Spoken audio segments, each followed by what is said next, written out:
Welcome to the Ringer Fantasy Football Show. My name is Danny Heifetz, and I'm joined by Danny Kaling, Greg Horlbeck, and we are going over all the games from Sunday of Week 11 of the NFL season. Yeah. Going to go through, honestly, pretty horrific day for the Seahawks. Horrific in a less memorable way for the Giants. Pretty good day for you, the Steelers, Craig. Bunch of great games. Craig, we learned a lot, right, Craig? We learned so much. Today was really educational for us, I would say. Didactic. Dive in. Yeah. We're going to go through everything. Also, we have to get this Sunday football game, but first we're going to take a quick break. This episode is presented by Chime. Bank smarter this season. Fantasy football is all about strategy. Well, here's a winning strategy for your money. Trade banking fees for fee-free banking, 1.5% cash back, getting paid when you say, and a higher APY on your savings. That's a lineup that wins. Stop banking the old way. Bank smarter through Chime. Chime is a financial technology company, not a bank. Banking services and the secured Chime Visa credit card provided by the Bancorp Bank N.A. or Stride Bank N.A. members FDIC. Optional services and products may have fees or charges. Details at chime.com/fees info. With a qualifying direct deposit, earn 1.5% cash back on eligible secured Chime Visa credit card purchases. APY means annual percentage yield. Learn more at chime.com. Starting with Sunday Night Football, which just ended, Eagles won 16-9 over the Lions. There was a lot to say about this game, but honestly, I don't know how you feel, DK. I think it was completely overshadowed by that last play where they called. I don't know how this game was close enough that it was a 7-point game at the end. It felt like the Lions were losing by 20 the whole time. It somehow was a 7-point game, right? And the Eagles are incomplete on third down, and they should punt the ball back, and the Lions should get a chance to tie the game, even if they kind of played terribly and had 5 turnover on downs. And then they call this phantom pass interference, and I feel like that overshadowed everything else that happened in the game. I don't know how it was being rigged in terms of like who benefits from this other than just the Eagles winning the game. But that was horrific. The worst call, maybe one of the worst primetime calls I can remember.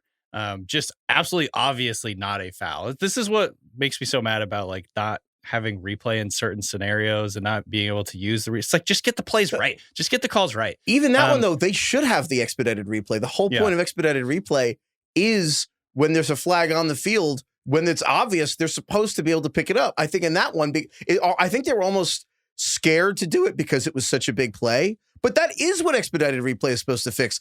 It's things that are obviously at first glance completely wrong. They're supposed to be able to change. I was pretty excited to see Jared Goff go 2 for his final 22 passes instead of 2 for his final 18 passes, but we'll never get to see that now. They were going to horrific call. Yeah.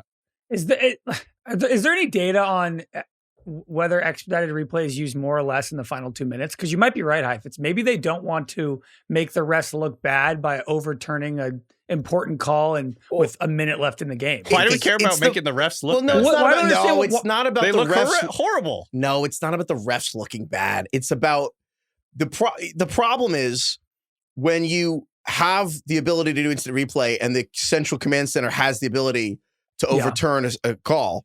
Mm-hmm. Sometimes you're like, oh, this is Batman swooping down and fixing it. But sometimes people in Gotham fucking hate Batman. And so like the idea that, well, you can be selective about, well, which calls do they change and when? And the idea, like the fact that they have that power to kind of swoop in and change it, sometimes people get really cynical about it. So even though it always comes back to that, like the Rams Saints call where they had the pass interference that was crazy. They didn't call and they should have been able to just change the call, even though everyone can see it, but the rest just missed it. But when you have this ability to just some things are reviewable only when we notice them with enough cameras in prime time, and we happen to be paying attention, and we notice it in 20 seconds before they snap the next play. I don't understand what you're saying. The logic doesn't track for me either. We're already cynical. I don't know what you're saying. Are you saying New York missed it? Like the expedited replay, they missed it or not? I don't know. I'm saying that like I think that the one concern they may have is that if you just start changing shit, people are like, what's the criteria? And the truth is they don't necessarily have one. They're doing their best because during the 1 o'clock windows, it's hard to keep track of every play and every game at the same time. The primetime ones get more treatment of the expedited replay. But then why didn't they make the call? I don't fucking know. That was insane. I have no idea. Okay. I was trying to see if there was any like under the radar reason, any like deeper reason that we could kind of get into as to why they wouldn't do this call, make this call, overturn I it? honestly wonder if they think stopped missed watching because the game sucked. What? Like, They just no, want I'm this shit kidding. to get over. I don't know. Yeah. That was the worst. That was one of the worst calls. I agree, DK. I'm like, what is the point of all of this if that's the call they don't get? Right. Like they overturned some dumb first quarter call that's like less significant. That was the most important play of the game, and they didn't get it. Every single person at home was pissed. Chris Collinsworth, it's bad. Usually the commentators are, if they don't agree with the call, wishy-washy. They go, oh, I don't know about that one. Collinsworth was just like, oh my God, that's the worst call I've seen all year. I know Aikman would have been like, well, I don't know, that wasn't very good. But then, Aikman would have been like, fuck these. No, guys. he used to. Aikman doesn't care anymore. But yes, I totally agree. I almost said the exact same thing, Craig. I'm like, when Collinsworth is like saying that is terrible. He's like, come on. His like, father, that honest alone- Abe Lincoln Collinsworth, never Yeah. would have stood I think for that. Collinsworth should get one expedited replay button a game, and he gets to hit the button. Yeah. That's I don't actually know. a great Everybody idea. complains about this slippery slope thing where it's like, we can't be reviewing everything. I'm like, can't we just get the fucking calls right? Like, why can't we do that? No, I agree with you guys. I don't know why they have expedited replay. That's like the Just get the situation. calls right. It's bizarre. It would have been the only thing that saved us from, once again, another terrible primetime game. I would like to, before we get into this game a little bit more, can I read you guys the last 5 weeks of NFL primetime?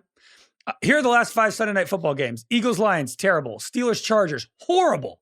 Seahawks, Commanders, garbage. Packers, Steelers, ugly, nasty game. Niners, Falcons, terrible. Here are the last 5 Monday Night Footballs. Eagles, Packers last week was just excruciating. Before that, Cowboys, Cardinals, terrible game. Before that, Chiefs, Commanders, terrible game. Before that, doubleheader, Lions, Bucks, sucked. The Lions won big. Seahawks, Texans, terrible. The Seahawks were up early. It's been 5 weeks. We've had nothing. We've had nothing. I'm ready for the playoffs. Yeah.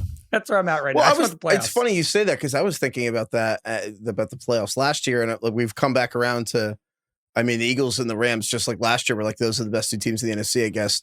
I just feel like this, I guess, how many teams do you think are better than they were last year that are contenders? Oh, that's a good question. Well, there's like, they're fringe contenders, right? Like the Bears and things like that. The Patriots. No, the Bears are not a contender. They're a playoff. They're a playoff contender. The Bears.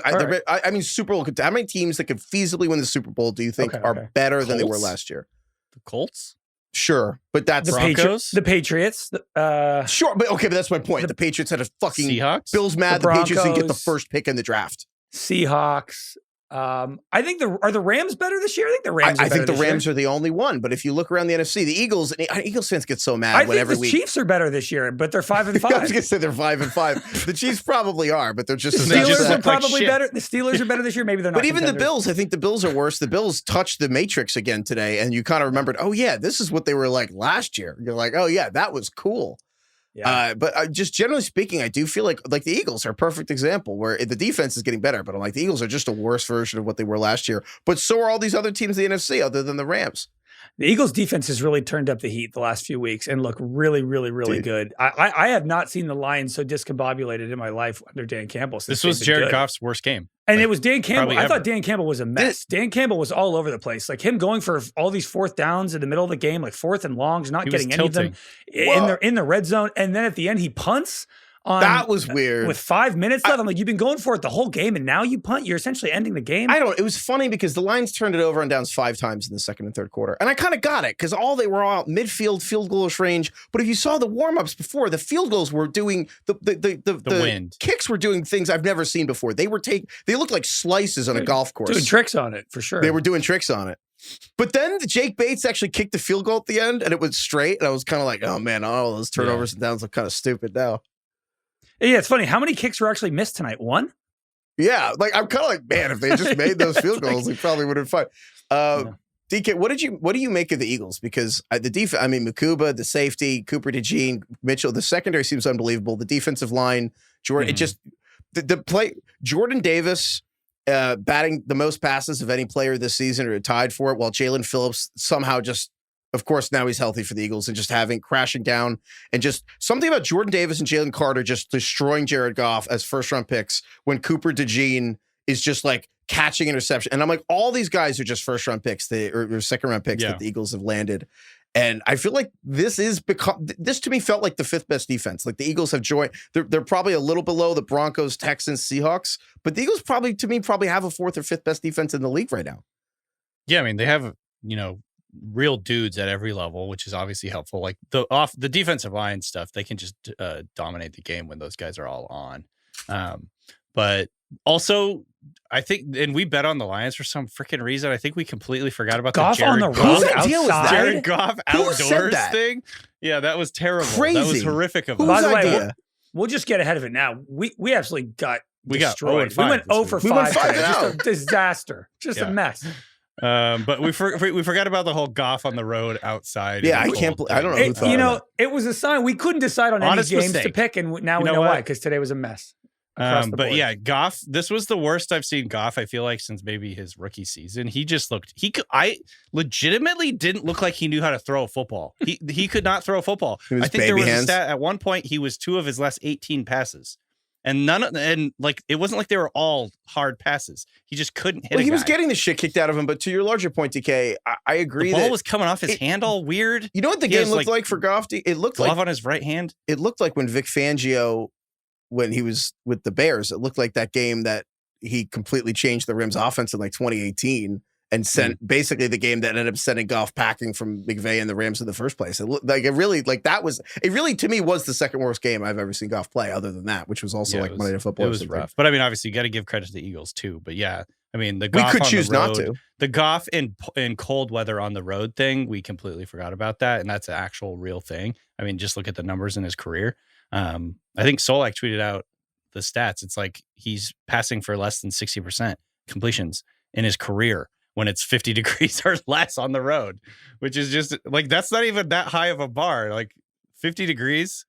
Come on. Anyway. But yeah, I think the Eagles, again, on offense, were just the most boring team to watch in the world. The tush push thing, there was one point in the early part of the game where they, on 3rd and 1, they just decided to run a normal play.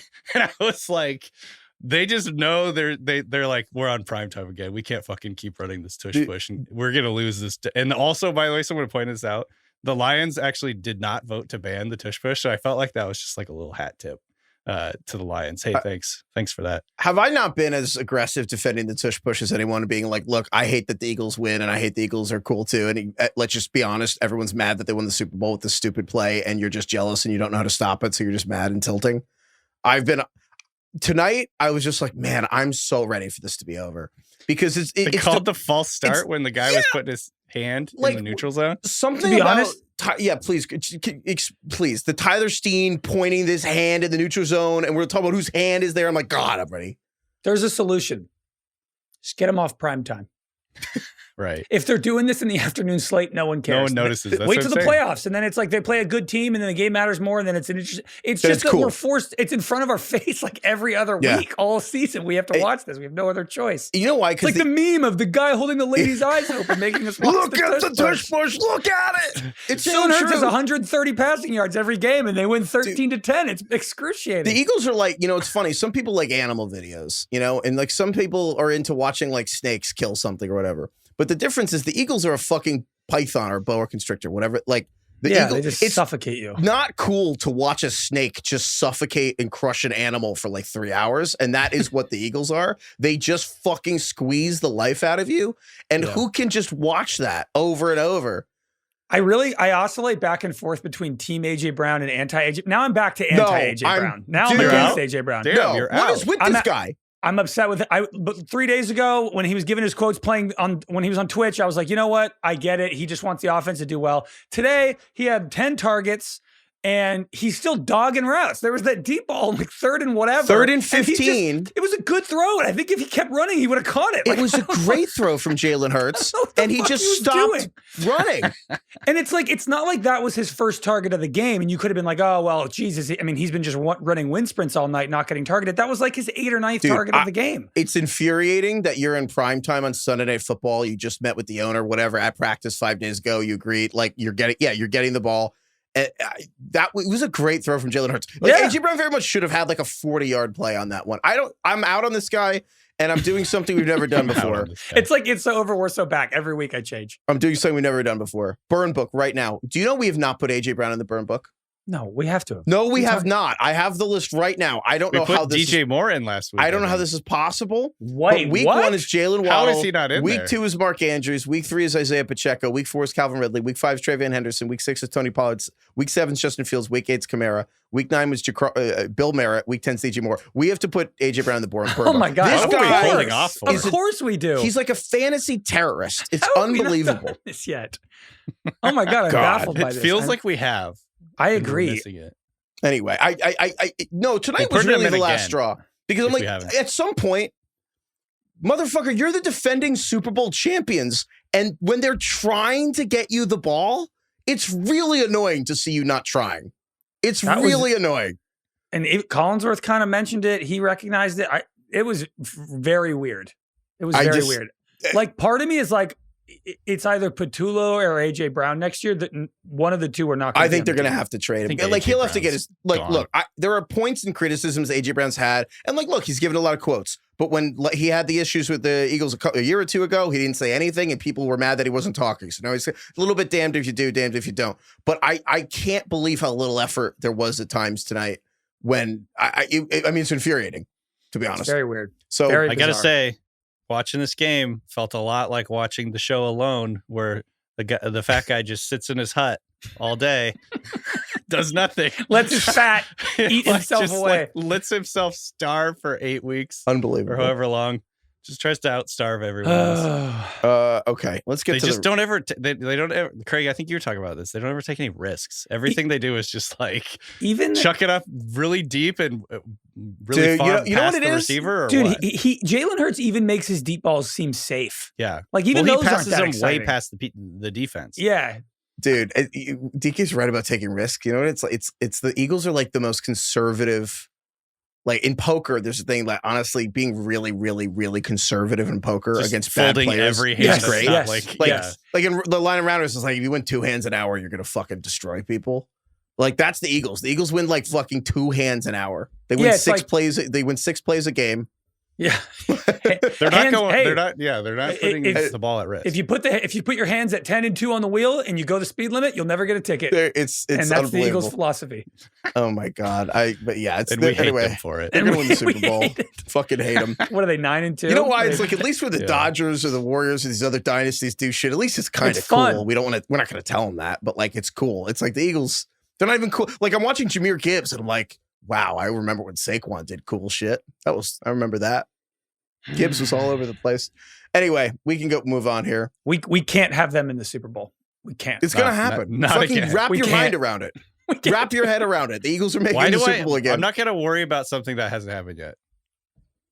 We're not. They're not making it. It's like Very our wi- main That's job. very wise of you. Yeah. No, it's What's the worst Super Bowl scenario? Eagles Chiefs. I've been telling you. I don't know. Eagles That's- Chiefs. Although they might not even make the playoffs. We'll get to that. The I Chiefs think might not Eagles even make it. Chiefs 3. I don't know. 3 in a row is pretty fun. Or it's not 3. 3 out of 4. 3 out of 4 No, is it's pretty not. fun. It's not. It's not Okay. fun. It's not at all. It's the worst. That's the worst thing. It's a game we've seen twice before. Maybe you're right. It's because Craig has convinced himself Warriors Cavs 4 years in a row is cool. Well, the ratings suggest they were. Yeah, well, Also, Heifetz, my job is not to worry that the Eagles are going to make the Super Bowl. I'm not going to worry about it. Is my point.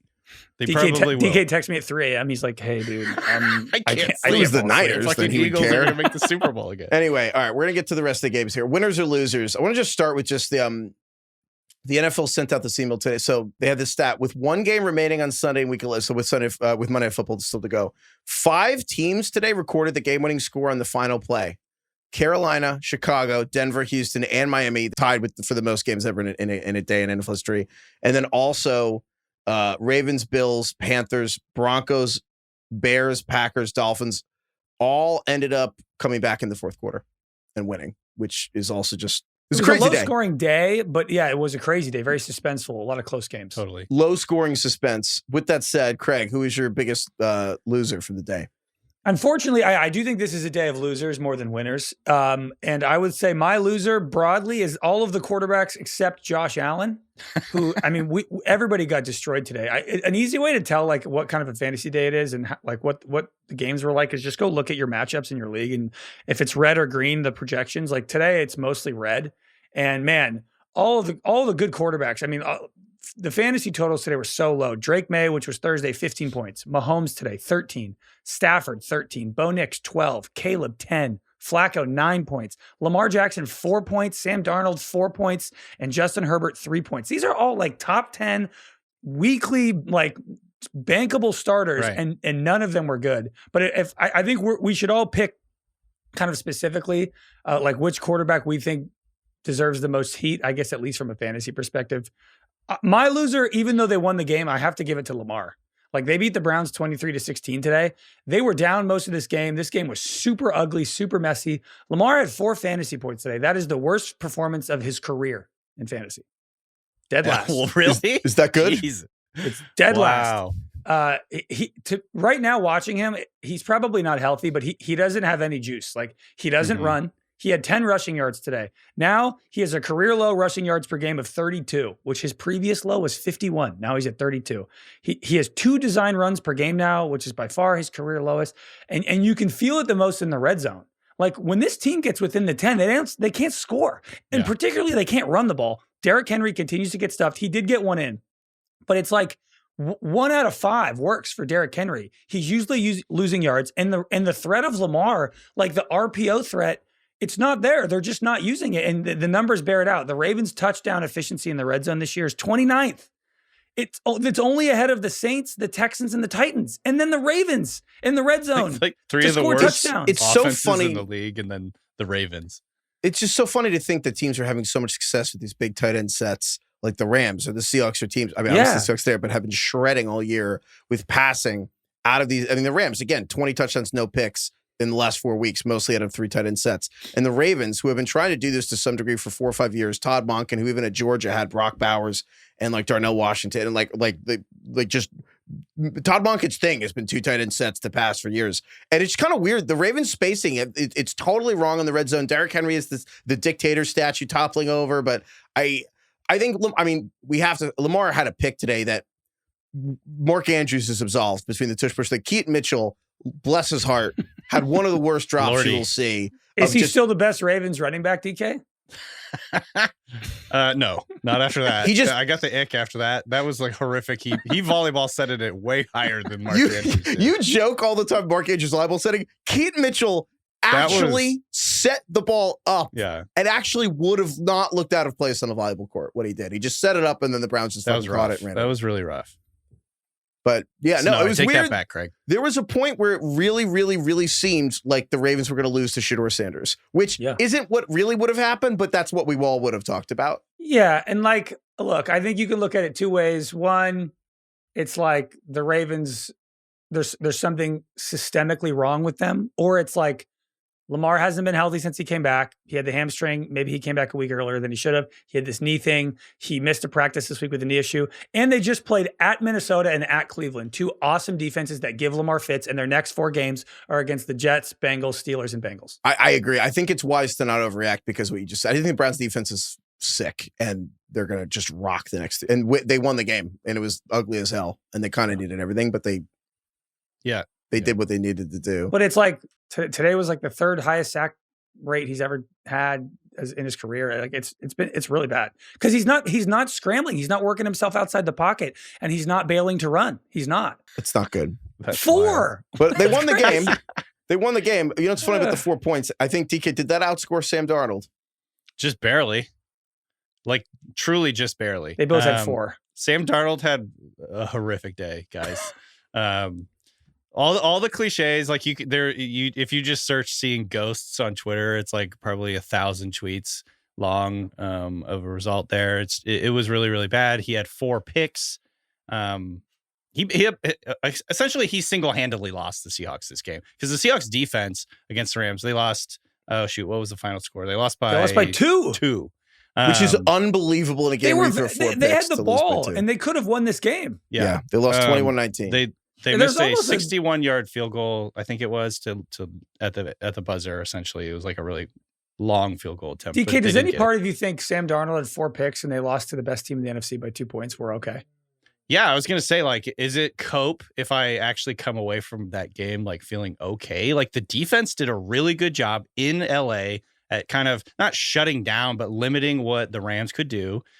Just the fact that they were even in this game late in the game after giving the ball up 4 times. And look, these were not just arm punts where you're pinning the Rams back. The Rams had touchdown drives of 3 yards and 25 yards, and they had another one where they really drove down the whole field. So that was like the Rams offense. Basically, Sam Darnold's mistakes cost the Seahawks this game. This is something that I think we talked about last week coming into this. It's like, this is always the worry with Sam Darnold. This is always going to be a part of his DNA. He turns the ball over, going back all the way to USC.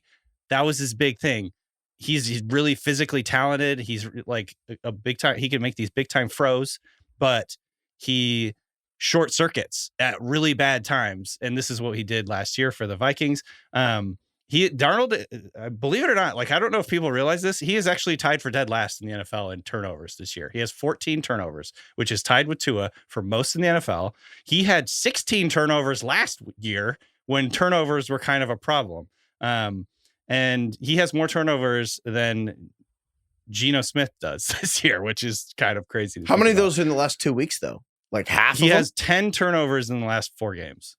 That's too many. He had 30 turnovers last week in garbage time, which was like fine because they were kicking the Cardinals' asses. But like, this is exactly what you worry about with Darnold, where things start to unravel. He starts to press. He did a fucking jump pass interception in this. Like he's trying too hard to make a play, and he ends up short circuiting and making the worst decision possible. All 4 of his interceptions this game were his fault. I felt like I think so anyway. The first one, I mean, the first one was like a back foot, like pressured his face, like kind of like just take a sack.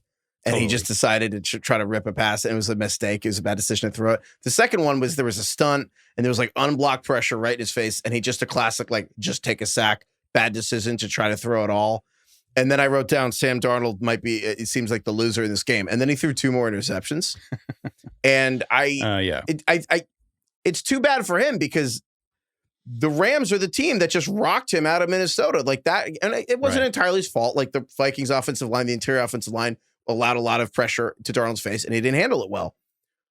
But here we are again, where it's funny because now this next Rams game they have in the regular season suddenly is going to have a lot of outsized importance because if Darnold plays like that, we're going to learn a lot about those teams. We're going to learn a lot of those teams. But in all seriousness, it's weird if Seattle ends up in a spot where it's like, Darnold is good enough that he can touch the matrix sometimes, and Darnold's just like clearly going to be incredible for stretches.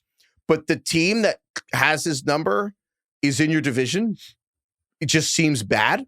Mm-hmm. And it, obviously you wonder if there's a ceiling in his play. I don't know. I don't want to take too much from it because I don't think it's crazy to say you threw 4 picks, you lost by 2 because the Seattle defense was amazing in this game. The Rams had 2 great touchdown drives. They really didn't move the ball again after the first 2 Rams drives. Like the Seattle defense was unbelievable in this game. Yeah, that's the big takeaway is if you're trying to look for a silver lining in this game, if you're a Seahawks fan, it's that the Seahawks went toe to toe with like with Matt Stafford, this really great offense, and they did really well. They like held them when they needed to for the most part. Obviously, like I said, the turnovers gave them really short fields twice, 3-yard drive and a 25-yard drive. Like it's hard to win when you're doing that, but otherwise the Seahawks did really well. Pressured Stafford a ton. They blitzed him a ton. They matched up, and this is something we talked about on Friday, Heifetz, like the three tight end personnel thing that the Rams have been trying to do. The Seahawks fucking shut that down in this game, and the Rams had to go back to like 3 receiver sets for the most part. Yeah, they did. They had to go back. The Seahawks came this close to starting the game with the Rams going 0 for 8 at the goal line. They had this goal line stop, they had these and then goal line stands. They went for it on 4th down and got it. But obviously, and if you listen to Mike McDonald after the game, he seemed like he didn't seem, sad or like scared or whatever, or what had happened. It felt like he was pretty confident because he was happy with how the defense played. Obviously, you can't have Sam Darnold turn the ball over 4 times and expect to win. And that's just kind of the nature of this thing. But it was it was a good game. And I can't believe the Seahawks were in it till the end with those 4 turnovers. I feel like the Seahawks can win the Super Bowl, but they need to have the right matchups. Yep. Like if they play Denver in the Super Bowl, I don't think they can win. Like I do think Darnold, like I would much more trust them against like the Bills or the Colts. This teams where I feel comfortable that Sam Darnold could be comfortable himself and actually like put up a lot of points, and it's more of a shootout situation. And then you rely on the defense to slow down somebody like Josh Allen, and they need to go through like a team like the Bucs or something. And I think if they have to go through like Philly, then they got to go play Denver. I don't trust Sam Darnold at all. This game and the way Darnold played is why Jalen Hurts plays the way he plays. Totally. If he just would have played like Jalen Hurts, I would be probably very happy right now. Super Bowl MVP Jalen Hurts. Yeah. Super Bowl MVP Jalen Hurts. No, but for real, like it's kind of like the way Bill always talks about the NBA, where it's just, what is your playoff rotation? Like maybe you can get through the regular season this way, but who's the 5 people on the floor in the final 4 minutes of the game? The Eagles play like it's the playoffs every week, and other teams don't. But the Eagles are like, if you don't turn the ball over, you'll win the game. And other teams are like, yeah, but they don't really mean it. Like the Eagles are just like, yeah, no, just don't turn the ball over. The other thing that's kind of nerve-wracking about this game is Gray Zabel, their rookie left guard, got hurt, and it's his knee. They don't know exactly how bad it is, but I have a bad feeling about it. And if he's out for the rest of the year, that's going to be like potentially really bad for the Seahawks. Another loser here. So Patrick Mahomes and the Chiefs also, I mean, tough game for Kansas City. Great game for the Broncos. I think boot and rally Bo went ahead and did it again. Another boot, another rally.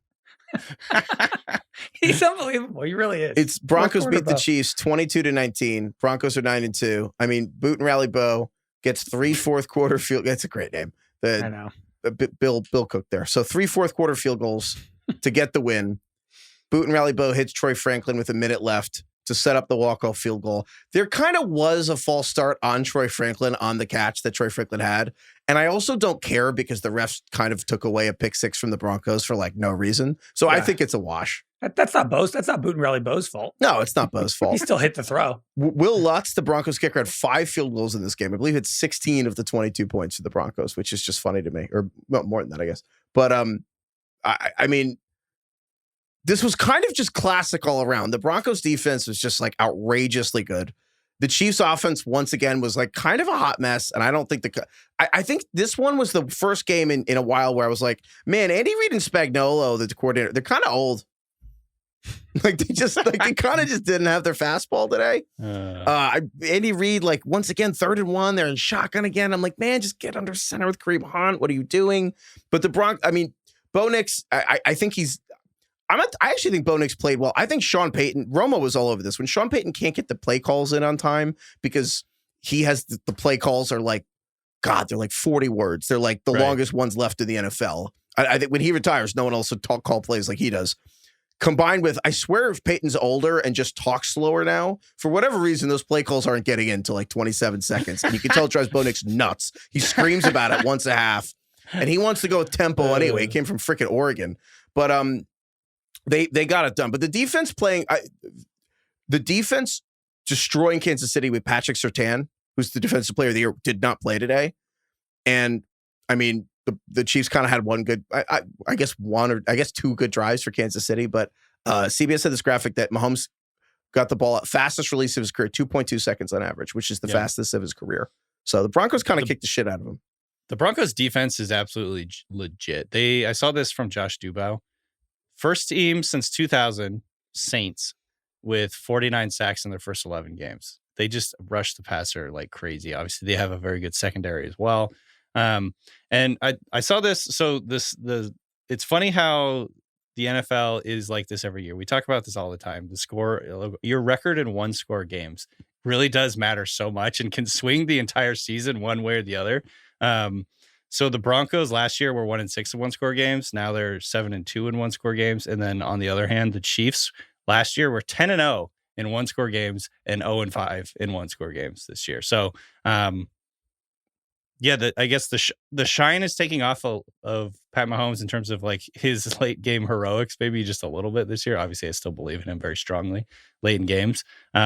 But that sort of invincibility, the air of invincibility that he had last year when they went 10-0 in one-score games that's been the difference in their season, obviously. And so they are basically not going to win the division for the first time in a decade or whatever. So that's kind of crazy. The Patriots streak's going to stand forever. They won the AFC East 11 times in a row. So now they're just going to have that shit forever.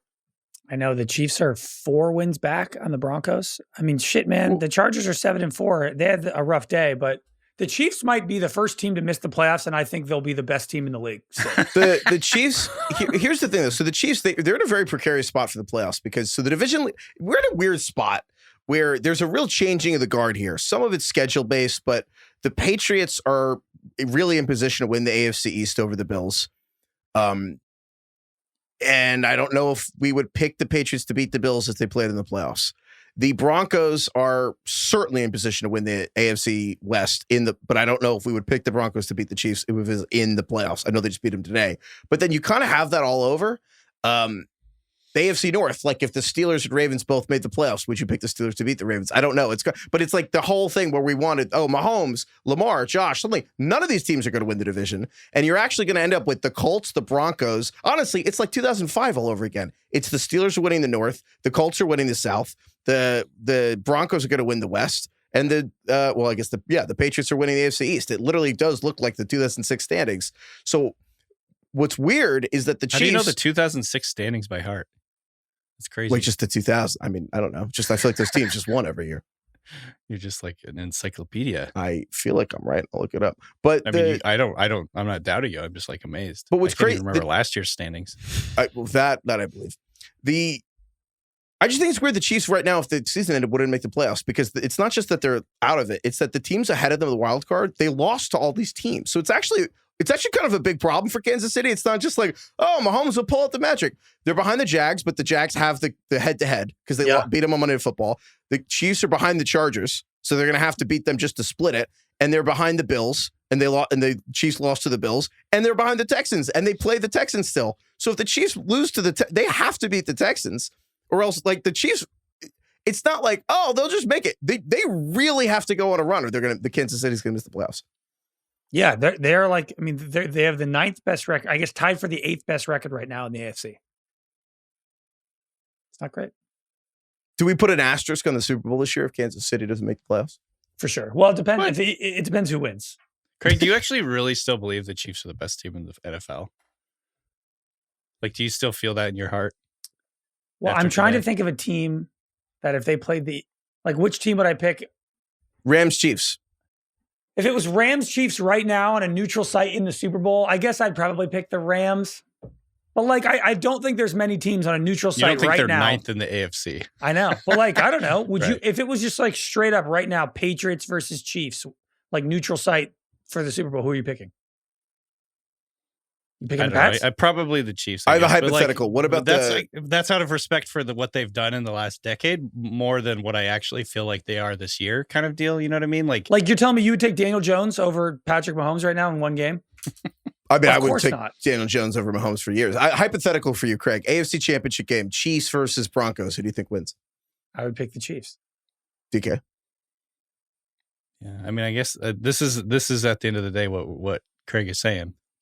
It's like loser go home. Who are you picking, Mahomes or some Who's other favored in that game? jabroni? Who's favored in a neutral? I guess it wouldn't be neutral side. I guess it would be in Denver. The Chiefs, though, I think what's weird about their offense, they came out of their bye, and Stephen Reeves was talking about this for a couple of years. Andy Reid hasn't been the same play call. I don't think he's a cutting edge play caller anymore.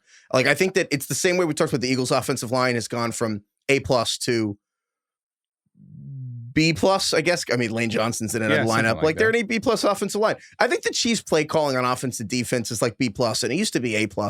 And I think you see it not just third and short where they've always been weird, but again, the Chiefs aren't hurt.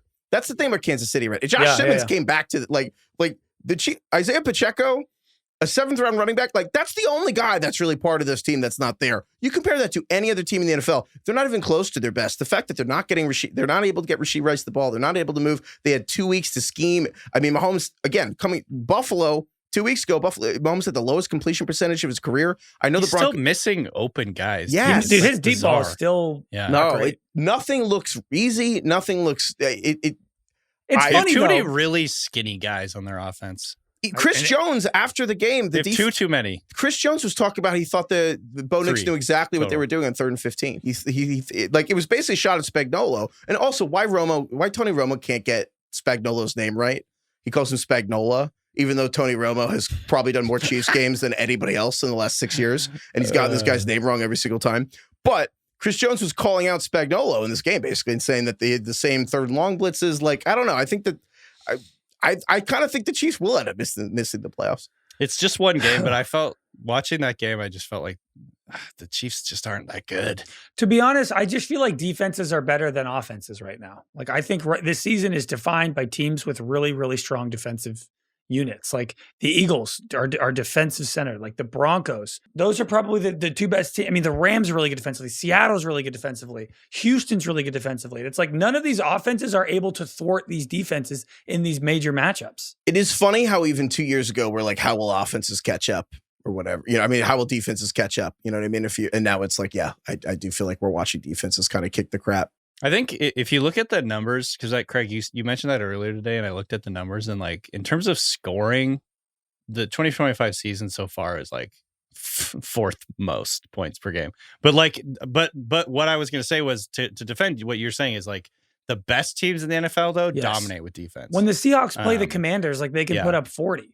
But it's when the two good teams play one another, these games have been slogs. And that's a testament to all these, when I just listed the Sunday night and Monday night games, those are the NFL schedules the best teams to play in those games. And they're all low scoring slogs because the defenses are outplaying the offenses right now. So you're kind of saying offense teams trump offense doesn't win titles. Well, offense wins games, you know what I mean? But they don't win championships. That's defense, I think. Nice. Wow. Yeah. I think defense wins championships. Write that down. Speaking of write this down, I just want to mention Broncos tight end Adam Troutman. I could tell Sean Payton had some shit going on about, he clearly showed them some weird tweets or whatever about Bo Nix, because all the Broncos came out of the locker room being like, we don't care what anyone has to say. And clearly they do, because it was all there. But Adam Troutman said, quote, if you're talking shit about Bo online, you're a coward. Absolute coward. He blanks it out. We don't care what other people think. He's not even on social media. Yeah. Who cares? And he said, hey, Dragon Slayer 69 with your 7-Eleven Slurpee in your mom's basement. I don't give a shit what you have to say. Is that what he said? Yes, that is actually a quote. Wow. Which, I mean, kind of offensive to Dragon Slayer 69. And to Slurpees. And to people in mom's basements. How dare you besmirch a Slurpee. In this economy. Dang, what, nobody can, if you have a Slurpee, you're an incel? Is that what he's implying? I think that's what he's saying. I should probably apologize. There actually is a Dragon Slayer 69. Really? I found him. Is he a Broncos fan? Or he hasn't tweeted since 2009. So, shoot. Tough. OD'd on Slurpees. All right, let's get into something special. It's time for a brand new segment called Who's Cooking This Week, brought to you by our friends at IKEA. Now, IKEA is where to go when you want to cook up your dream kitchen. But today we're talking about who is absolutely cooking in fantasy football. DK, I think there's only one person here to lead this off. Josh Allen. He went full Lieutenant Ronald Spears once again. If you don't remember what I'm talking about, that's the character / real person from Band of Brothers who ran all the way through an occupied German city to get to the other side. And all the Germans were like, what the hell? And then he just went back. So he was just so shocked he was trying to run through that he just let him go. Josh Allen just does things that no one can ever expect. He had 6 touchdowns in this game, guys. 6 touchdowns. The highest single game fantasy score of a quarterback this season, 42.6 points. In the win over the Buccaneers, 44-32. It started out poorly for him. He threw like one of the more horrendous picks I've ever seen him throw. It was like a Sam Darnold-esque. He terrible like a jump pass, like to try and avoid the pass rush, deep in his own territory. But then obviously came back and had an awesome day. Rushed for 3 touchdowns, threw for 3 touchdowns, plus 300 yards. He in this game tied Cam Newton for most rushing touchdowns of all time. Dude, which is crazy. Greg Thompson at Cover One, who was like, "This is the worst game anyone's ever played." Who had 6 touchdowns. Yeah. Honestly, that's right. 100%. Like he had he started with standing in his own end zone, has a chest pass to the defense. It was almost like he was spotting the Bucs points to start.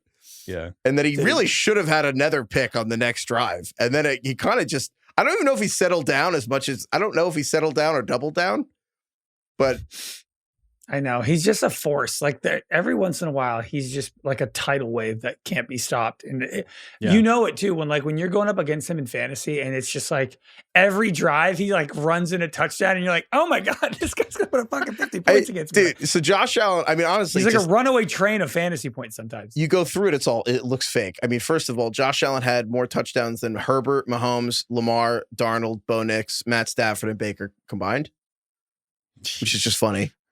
And then also, no one else in NFL history has had, Josh Allen has more games with 3 passing touchdowns and 3 rushing touchdowns than everyone else in the NFL history combined. Like, Josh has done it twice. Otto Graham did it once in like 1954. Old Otto. And that was it. That's the entire list. Also, I'm sorry in advance for not looking up the 1954 Browns ahead of time. Do it right now. Yeah, I'll do it right now.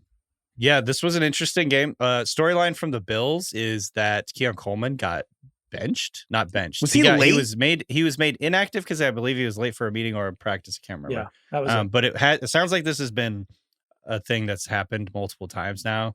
And then the guy, I guess ostensibly that replaced him, Tyrell Shavers is his name. San Diego State. Scored a touchdown. Yeah. So I don't know. That's just an interesting storyline. I don't know what to make of that. But obviously, Keon Coleman, things are not going great for him right now. Well, I was trying to stall while Heifetz looked up the team. The starting safety for the 1954 Browns was named Ken Cons. Yep. Ken Cons? With 2 Ks. Ken Cons. What's his middle name? That's a good point. Yeah, I don't know. Hopefully. They had the other quarterbacks, they had a guy named Warren Lahr. Sure. Warren. We just don't have a lot of Dante Lavelli was the right end. Wow. And then there was another guy named Dub Jones. Just the first name was Dub. D-U-B. That's cool. Dub. I like Dub. Dub. These are my friends. Jones. That's Jug, that's Cub, and that's Dub. Dub just passed away. Dub died last year. He was 99 years old. Oh, 99? Damn.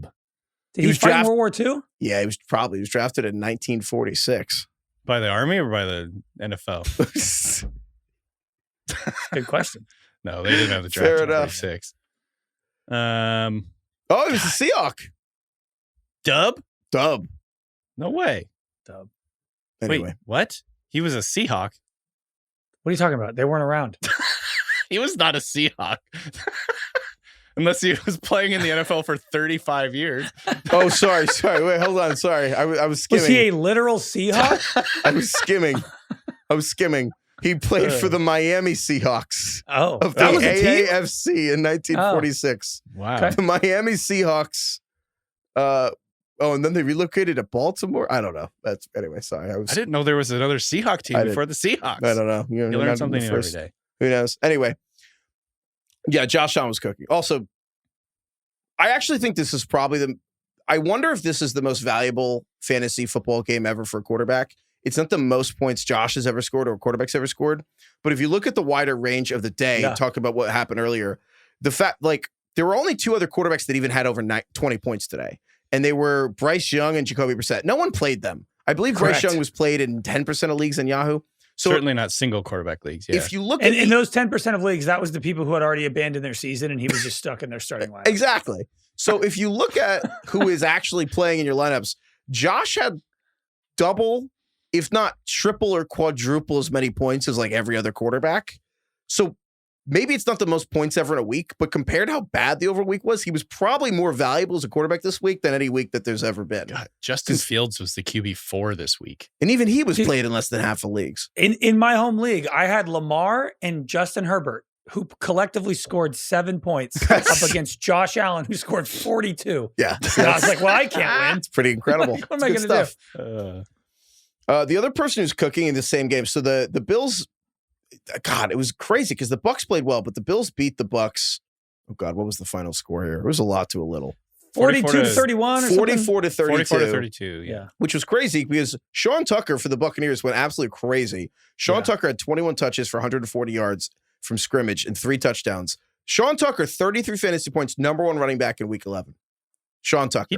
He did this last year too, didn't he? He had a really ridiculously huge game, then he did absolutely nothing versus the Saints. Rest of the year. He had 230 yards. This one, I actually did. I talked about this in the Ringer pregame show because I just think the Bills' run defense. I mean, it's rare, I think, for a running back to kind of dominate. I think it was interesting to see the Bills really get rocked on the ground. And it didn't matter. Like, that was the part of Josh's performance that was so crazy to me, was I thought the Bucs were going to control the game in the running game and it would throw the Bills off. And it didn't matter at all. It didn't matter at all. Josh just Baker had more mobility than people thought, but yeah, Josh was super. He looked like last year's MVP today. He looked like unstoppable. With that said, though, about Sean Tucker, I'm out on Rachaad White. Like, I can't do the like Bucky Irving's had another week, baby. Rachaad White, let's do it. It's just not. He puts up 7 points a game, and then Sean Tucker gets all the cool carries and explosive plays, and Rachaad White just eats up snaps and does nothing. Empty calories. I think Rachaad White got this far because he wears 1 and Sean Tucker wears 44. But if Sean Tucker wore 1 and Rachaad White wore 44, Rachaad White might not even be active. It's a great call. Speaking of weird jerseys, my who's cooking, my IKEA who's cooking, Travion Henderson. We fucking did it. We did it. I didn't watch this game. I was at a movie screening, and as I was driving there, I was with my brother, and I was like, "Oh, can you check the score of the Patriots game?" I was like, I desperately need Travion Henderson to have a good game. Like I'm desperate. I have Jonathan Taylor's on bye, whatever. I need it to be, this needs to be the week. They're playing the Jets. This is it. It's Thursday Night Football also, because if it's bad, it sits there for days. Yes. And he goes, he's got 60 yards at halftime. And I was like, you know what? That's not so bad. And then he goes, and 2 touchdowns. And I went, stop. And then he scored another one during the movie. I checked my phone. We fucking did it, boys. 90 yards, 3 touchdowns, 29 points, the RB3 on the day. He looked good. All of his touchdowns were impressive. Both the runs were like 7-yard shimmies to spin move, stayed on his feet, shook a couple guys. Looks great. Caught 5 passes. Anyways, he has sell high because Ramondre's back soon. Probably. I would think, yeah, probably. I think for your emotional health, you might want to divest. Just get rid of him. Just get a good player, though. Don't get a crappy player. Yeah. I think Zach Cox posted this on Twitter. By the way, the Patriots on Thursday Night Football had, I don't know what they call it, nor'easter uniforms. The nor'easter uniforms. Stupid thing. Which I guess, do you guys know what a nor'easter is? No. The wind, right? The nor'easter. It's a storm, but yeah, right. I guess that's it's like the nor'easter's blowing something strong tonight. I didn't realize until just now, until you said the word nor'easter. I'm like, you guys have. I mean, it literally has northeast, like kind of right in the name. But yeah, it's a weird. It's like sailor jargon. I had a realization about the jerseys during that Jets Patriots, and again, the Patriots rocked the Jets. It's 27-14. I don't think Justin Fields is going to play again for the Jets. Hold on, before we move on, I want to finish my thought, and then you can say your thing. He said we're making the font bigger every time he scores a touchdown because Travion Henderson's font now, especially on these nor'easter uniforms, is like good. Maybe even bigger than normal. I think it's actually bigger than Ramondre. I wanted to wrap around to the front.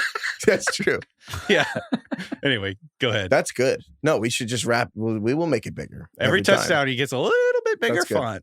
A little bit bigger. That's it for Who's Cooking this week. Brought to you by our friends at IKEA. We all want to cook, whether it's in fantasy football or in your dream kitchen.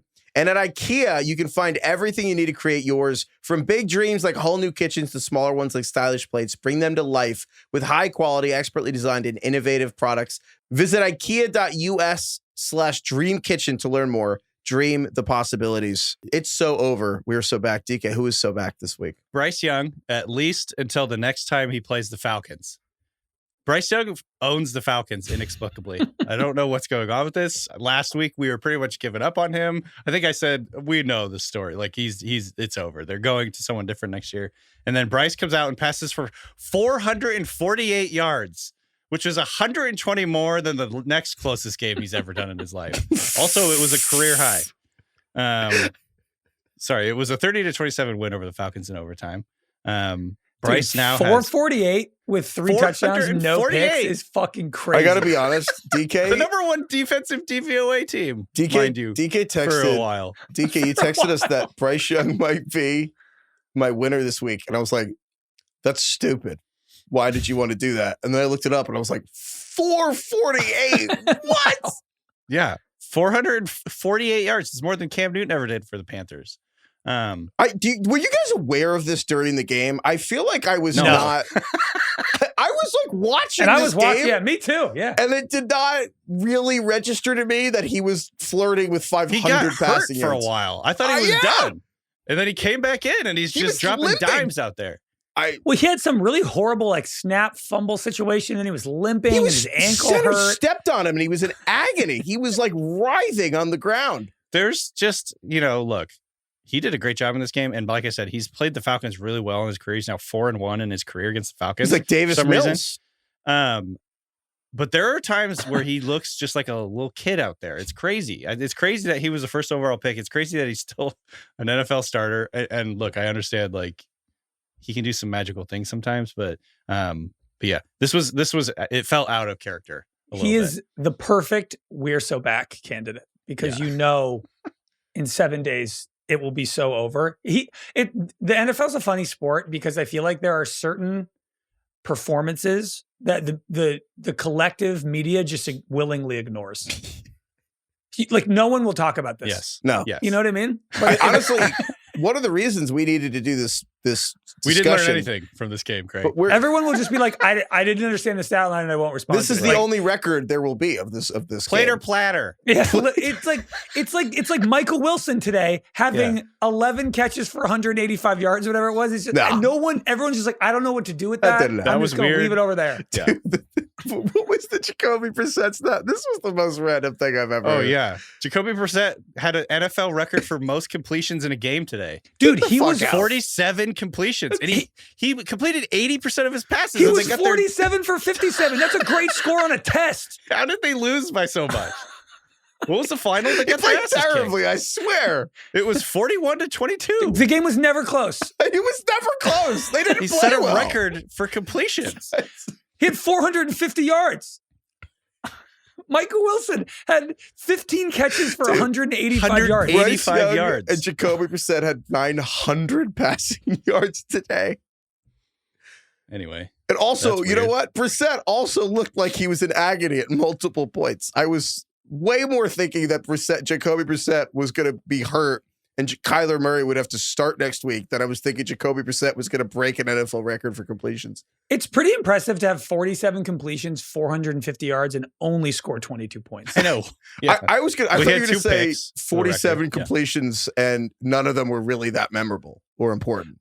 Like, okay. So wait, I want to get this right. So this week, Jacoby Brissett had 47 completions for 450 yards and they scored 22 points. Last week, Justin Fields had 54 yards passing and they scored 27 points.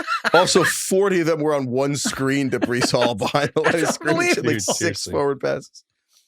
Oh my God. Yeah. It's What also happened?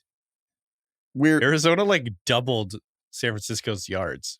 Well, it's because they were, I don't know. The Well, I Niners mean, I just- understand that. Yeah. They would just work their way down the field, pick. That was what the Cardinals were doing. It was like 70 yards of offense, interception, fumble.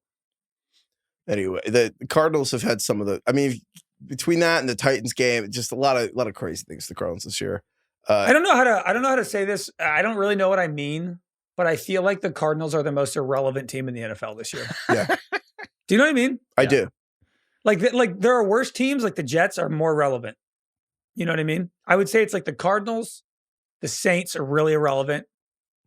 And it might be those two. But I just feel like the Cardinals are they're just not a conversation. To your point, I think the Cardinals are the team, like Sal didn't know that you could edit the multi-view. So on YouTube, like he had no idea until 2 weeks ago, which I think is the funniest thing So ever. he watched the Cardinals game? So, well, maybe. But I think the Cardinals are the team that sometimes if you have the maybe there's like 5 games on and you put like 3 on and there's 4. And like, you know, maybe you had red zone on and 3 games in the multi-view and you had no idea there was a 4th game on in the window. It would never really affect you that the Cardinals, you know, you could just live your life and you could never know about the Arizona Cardinals. Yeah, they're like a side character team. It's like they have good players. Like Trey McBride is on some ridiculous pace of games in a row with 5 catches. He's like the best tight end in fantasy. And yet, He had another touchdown today. 115 yards and a touchdown today, 10 catches. And yet it's just like the Cardinals are just not in the consciousness. No. I will say a lot of people in several places, several betting sites had the Cardinals with better odds for their over-under was higher than the Seahawks coming to the season, which I always thought was laughable. Just had to get that out there. Did you bet it? No. Do you have the Seahawks 70-1 to win the Super Bowl like I do? No. All right. Well, cool. I'll be rooting for you. What was the other? I can't. The Cardinals defense is just awful. But you know what? They don't matter. Craig, who else is so over for? It's so over for JJ McCarthy. It's over. The Bears won a close game today, 19-17. But like, McCarthy was so bad. And see, look, I know he's only played 5-6 games, whatever. We talked earlier this season about how there are some quarterbacks who come into the league and you usually know, even if they're not winning, even if they're not, the stats aren't there. Like Drake May last year, I think he won one game. Did they 0 or 1 game last year he won? But you kind of knew, right? You were like, oh, it feels right. Even when the Vikings win or whatever, it just doesn't feel right. And sometimes like there was guys like Caleb who even when they're not winning, they have like the freaky traits where you can at least be like, there's so, like even Anthony Richardson, you're like, well, there are things he can do that other people can't do. JJ McCarthy does not have the freaky traits. And he also just like doesn't have that like, this guy knows what he's doing factor. He just doesn't. He doesn't have either. And so I know it's six games or however many he's played, but it looks over. Yeah. No, I was going to say pretty much the same thing. He looked really bad again. He did have one nice drive at the end of the game. That's kind of like been the story for him. It's like he's terrible all game long, and then he kind of catches fire for one drive. Maybe he's Tim Tebow. He's boot and rally, but then he actually doesn't really rally. Like he tries to call the Uber and get back, but he doesn't make it to the Uber. Boot and rally and boot. He was 16 of 32 BRB. for 150 yards, a touchdown and 2 picks. I think he throws up in the Uber. That's what he is. And it's going to cost the Vikings like $40 million. Yeah. He among like some of the young quarterbacks that we talk about all the time, where like you're saying, you can either tell or you can't tell or whatever. That somebody has it. Like he makes to me the least he's been the least impressive in terms of the throws he makes, the accuracy. It's all very unimpressive for the most part, other than that one quarter against the Bears in week 1. So yeah, I'm starting to get pretty worried about. The Vikings were down 16-3 at some point in this game. They came back. They had the 2 touchdowns in the fourth quarter. But, I mean, Justin Jefferson looked absolutely just distraught at various points in this game. I will say there were a couple. I mean, Jordan Addison had a big drop in the first quarter where, frankly, Jordan Addison might have scored a touchdown that would have bought J.J. McCarthy a lot of time. And, like, yeah, it's his 5th, 6th start. But, again, big game for J.J. McCarthy. This is the thing. It's just the Vikings aren't a team that's necessarily like ready to wait. And so there's this weird timeline thing where it's like, well, give JJ McCarthy time, 5-6 games. You can't judge him. I know, but the Vikings, you're going to get passed by the Lions, the Packers, and the Bears. Like this year, you're going to go in being like, oh, do you bring in competition? What are you going to do? Like, I think that this is a real weird spot for them in McCarthy because it's like the 9 thing, the whole like, oh, when 9 goes to the fourth quarter, it's like kind of funny when they win. And it's just kind of weird when they don't. But super cringe when they don't win. His mechanics, he looks like someone who didn't throw many passes in college, and his mechanics are like there is no rhyme or reason to what's going on. Like he's short on some throws, and then he's like overstriding and he's throwing it over guys' heads. He's like throwing it way too hard on passes that are right in front of his face, and then he's throwing it like. Just they're all kind of just a little too short on things that could be touchdown downfield. Like there's not even that's a much better way of that's pretty much what I was trying to say. It's like there's at very few points in the game I'm like, oh, this guy's good. This guy, you know what I mean? Like he's just making these horrific throws.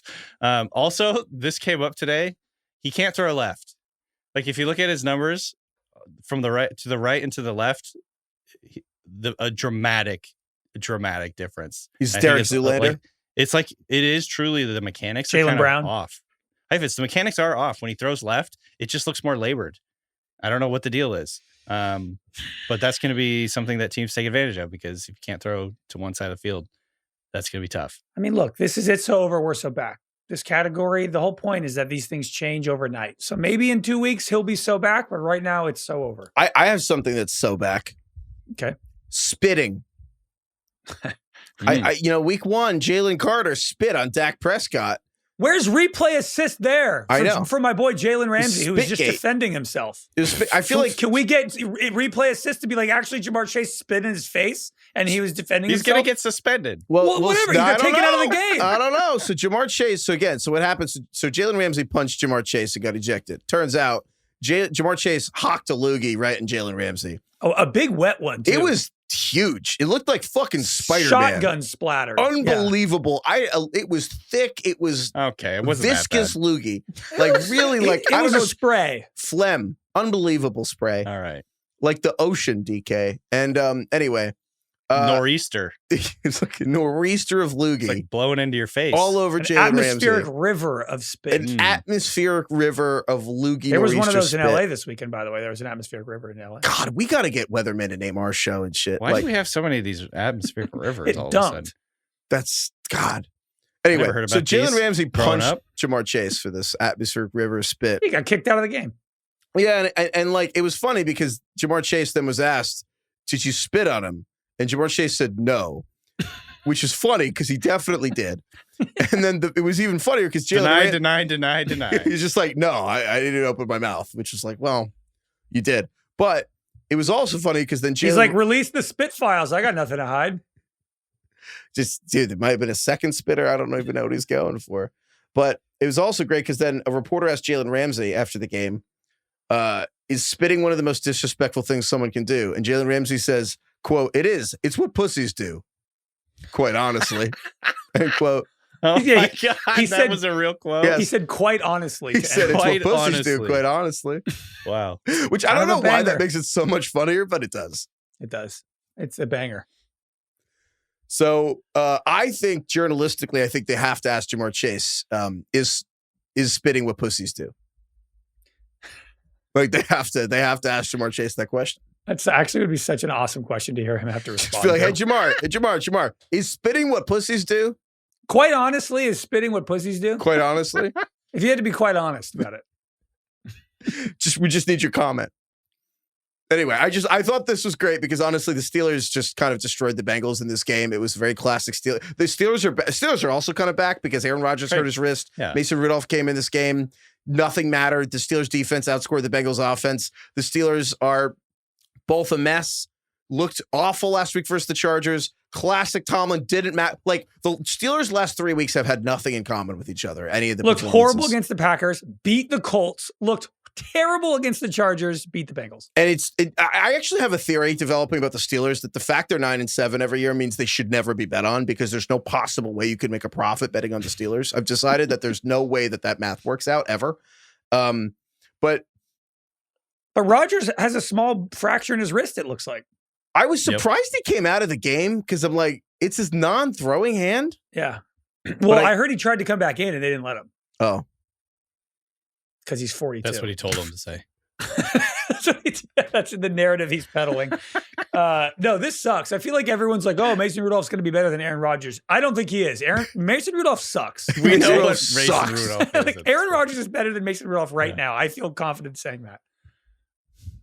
But no, he's going to be good for a the quarter. Ball after he was in there. He's going to like throw one deep pass and everyone's going to be like, see? And then Mason Rudolph's going to suck for the next 3 weeks. It's so funny that you guys are winning the NFC North. You're the AFC North. And you're going to win the AFC North. Yeah, no, you keep saying that, dude. 2 games My with the exact Ravens. prediction is coming true. The Ravens are 5-5. The Steelers are 6-4. The Steelers are going to lose to Chicago next week, and the Ravens are going to beat the Jets, and the division will be tied. I think we should add this to our list of things for the Ringer 107 to gamble. I don't think we should ever gamble on the Steelers. There's no point. There's no way that you can. Well, Sal never get involved in a land war in Asia. Never bet on Jared Goff playing in the cold. Never bet on the Steelers ever. Sal, you bet the Steelers to lose the first half and win the game. And he made a ton of money doing that. So, yeah. And that is the Bears this year, as you bet the Bears to lose the first half and win the game. And now they're playing next week. It's going to be the weirdest game ever. Yeah, those are weird teams. Another weird team. DK, we're so back. You said Christian Watson's so back. Christian Watson is so back. I just wanted to give Christian Watson a shout out because he just flashes. He's really, really explosive. When he's healthy, I think he's I don't know what the number is. He's a top 10. No, I was going to say like top 25 receiver in the NFL, which is still saying a lot. There's like a lot of very good receivers in the NFL. But he's extremely explosive, basically just a threat to score anytime he's on the field. And he did that twice in this game. I think he's made a big difference for their offense, for the Packers offense, who right now is really banged up. Tucker Kraft is out for the year. Matthew Golden has not panned out the way that I think they wanted him to so far. Romeo Doubs, I think he's a good role player, but he keeps dropping the ball. He's had so many drops the last few weeks. But I think he's like a good third down, move the chains type of guy, not necessarily a big play, field tilting receiver like Christian Watson. So I just wanted to shout out Christian Watson. Christian Watson. He scored 2 touchdowns today, 46 yards. I think he's top 10. He's just back. Would you top 10 or top 5? No, not top 10. Top 6. Okay. Let's not get over it. Christian Watson's 2 touchdowns far today out there. were unbelievable. Yeah. They were were really, really, really, really impressive. He had clamps for hands, and I kind of forgot that all those contested catch touchdowns he had his first season was because he I don't know. Sometimes those big talented guys don't necessarily have the best hands. And the first one was true. He basically caught it with the Giants defender's arm in the middle of his hands, and he just caught the ball anyway and clearly had possession. And I was kind of blown away. And then the touchdown that kind of iced the the Packers won 27-20. And honestly, the last touchdown he had was, we always talk about how T. Higgins, I still think, has the crown with Justin Jefferson. If Justin Jefferson ever catches a ball again, I can't remember any times recently. But like Watson kind of today reminded me that he's like a second tier catch point guy. He's unbelievable. He just has great feel. And those down the field guys are so valuable to teams. Like the Alec Pierce types, like those guys are just so useful for good teams. Yeah. Watson right now has the second highest explosive play rate in the NFL. Dude, it came off an ACL tear, and he's the only way they can move the chains. It's bizarre. And he tore his ACL in like week 16 or something. In December last year. It's remarkable. He looks awesome. He looks super explosive and healthy. We have to remember that just because he did this, we can't be like, well, Christian Watson did it. Yeah, outlier. Yes. Can't include the outlier. Next up here, America's favorite segment. Fart or Shart? It's time for America's favorite segment. America's favorite segment. Fart or Shart. Maybe he's lactose intolerant. This guy's been farting all goddamn season. Speaking of lactose intolerant, I love that we're going to be on Netflix with that. I know. They can still change their mind. Speaking of lactose intolerant, I need to shout out Milky, who sent me I begged Lactate to sponsor us, and they ignored us. So Milky sent me this. And Milky. look, you guys have seen me with my stupid little packets of Lactate. I look like a moron. You sent me a whole box one time. And those dumb Lactate it looks pills, so they don't even work. stupid. Look at this. Look how much cooler, how much less stupid I look. Those are stylish. And you can just kind Look of at keep that how and just sexy pull it those out. are. And look how much less dumb I look with that. It's like having a That fucking is black really cool. card. I just sit there, dude. I remember getting pizza with you guys in Phoenix. And Is that an Amex? What is that? I know. That's good. Do you remember all my packets end up on the fucking table? Oh my God, you feel so stupid. Milky. It's actually very true. It's like you got wrappers all over the I place. feel like an It looks idiot. like a slob. Also, for some reason, they look like they've been in your pocket since like 2012.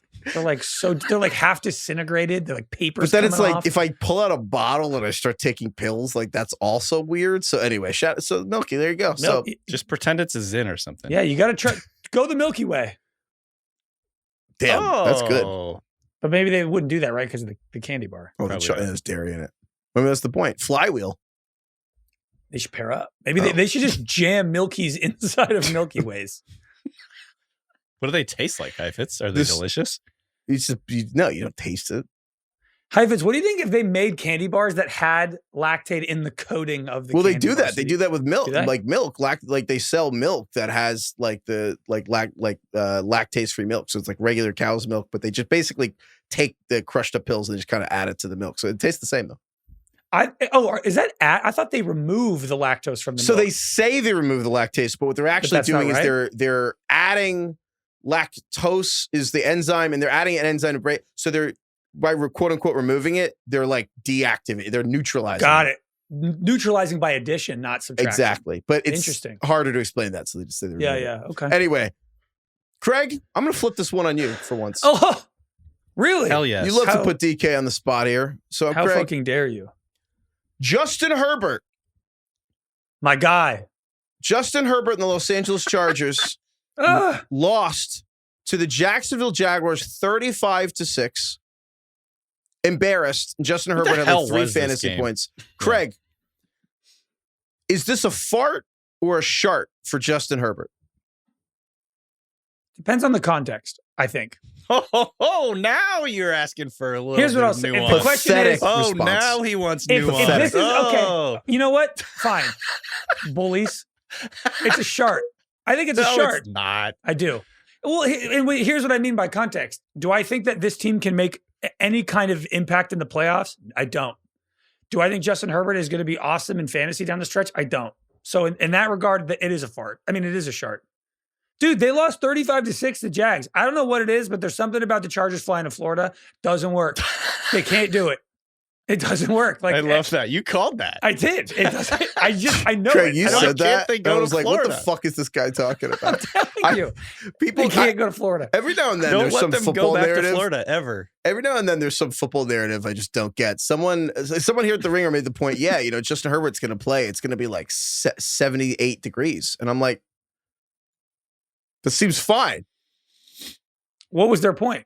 That he can't play in Florida. And I was like, Craig said that. I'm like, why did people? And then I was like, that's kind of doesn't make any sense to me. And then I watched No. this game. I'm like, man.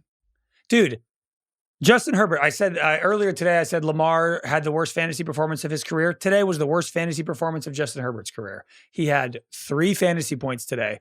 Mind you, 7 days ago, Davis Mills scored 27 points Mind you. against the Jags. And today, Justin Herbert, 81 yards and a pick. He had 0 passing yards in the second half. 0. Carlos pipes in here.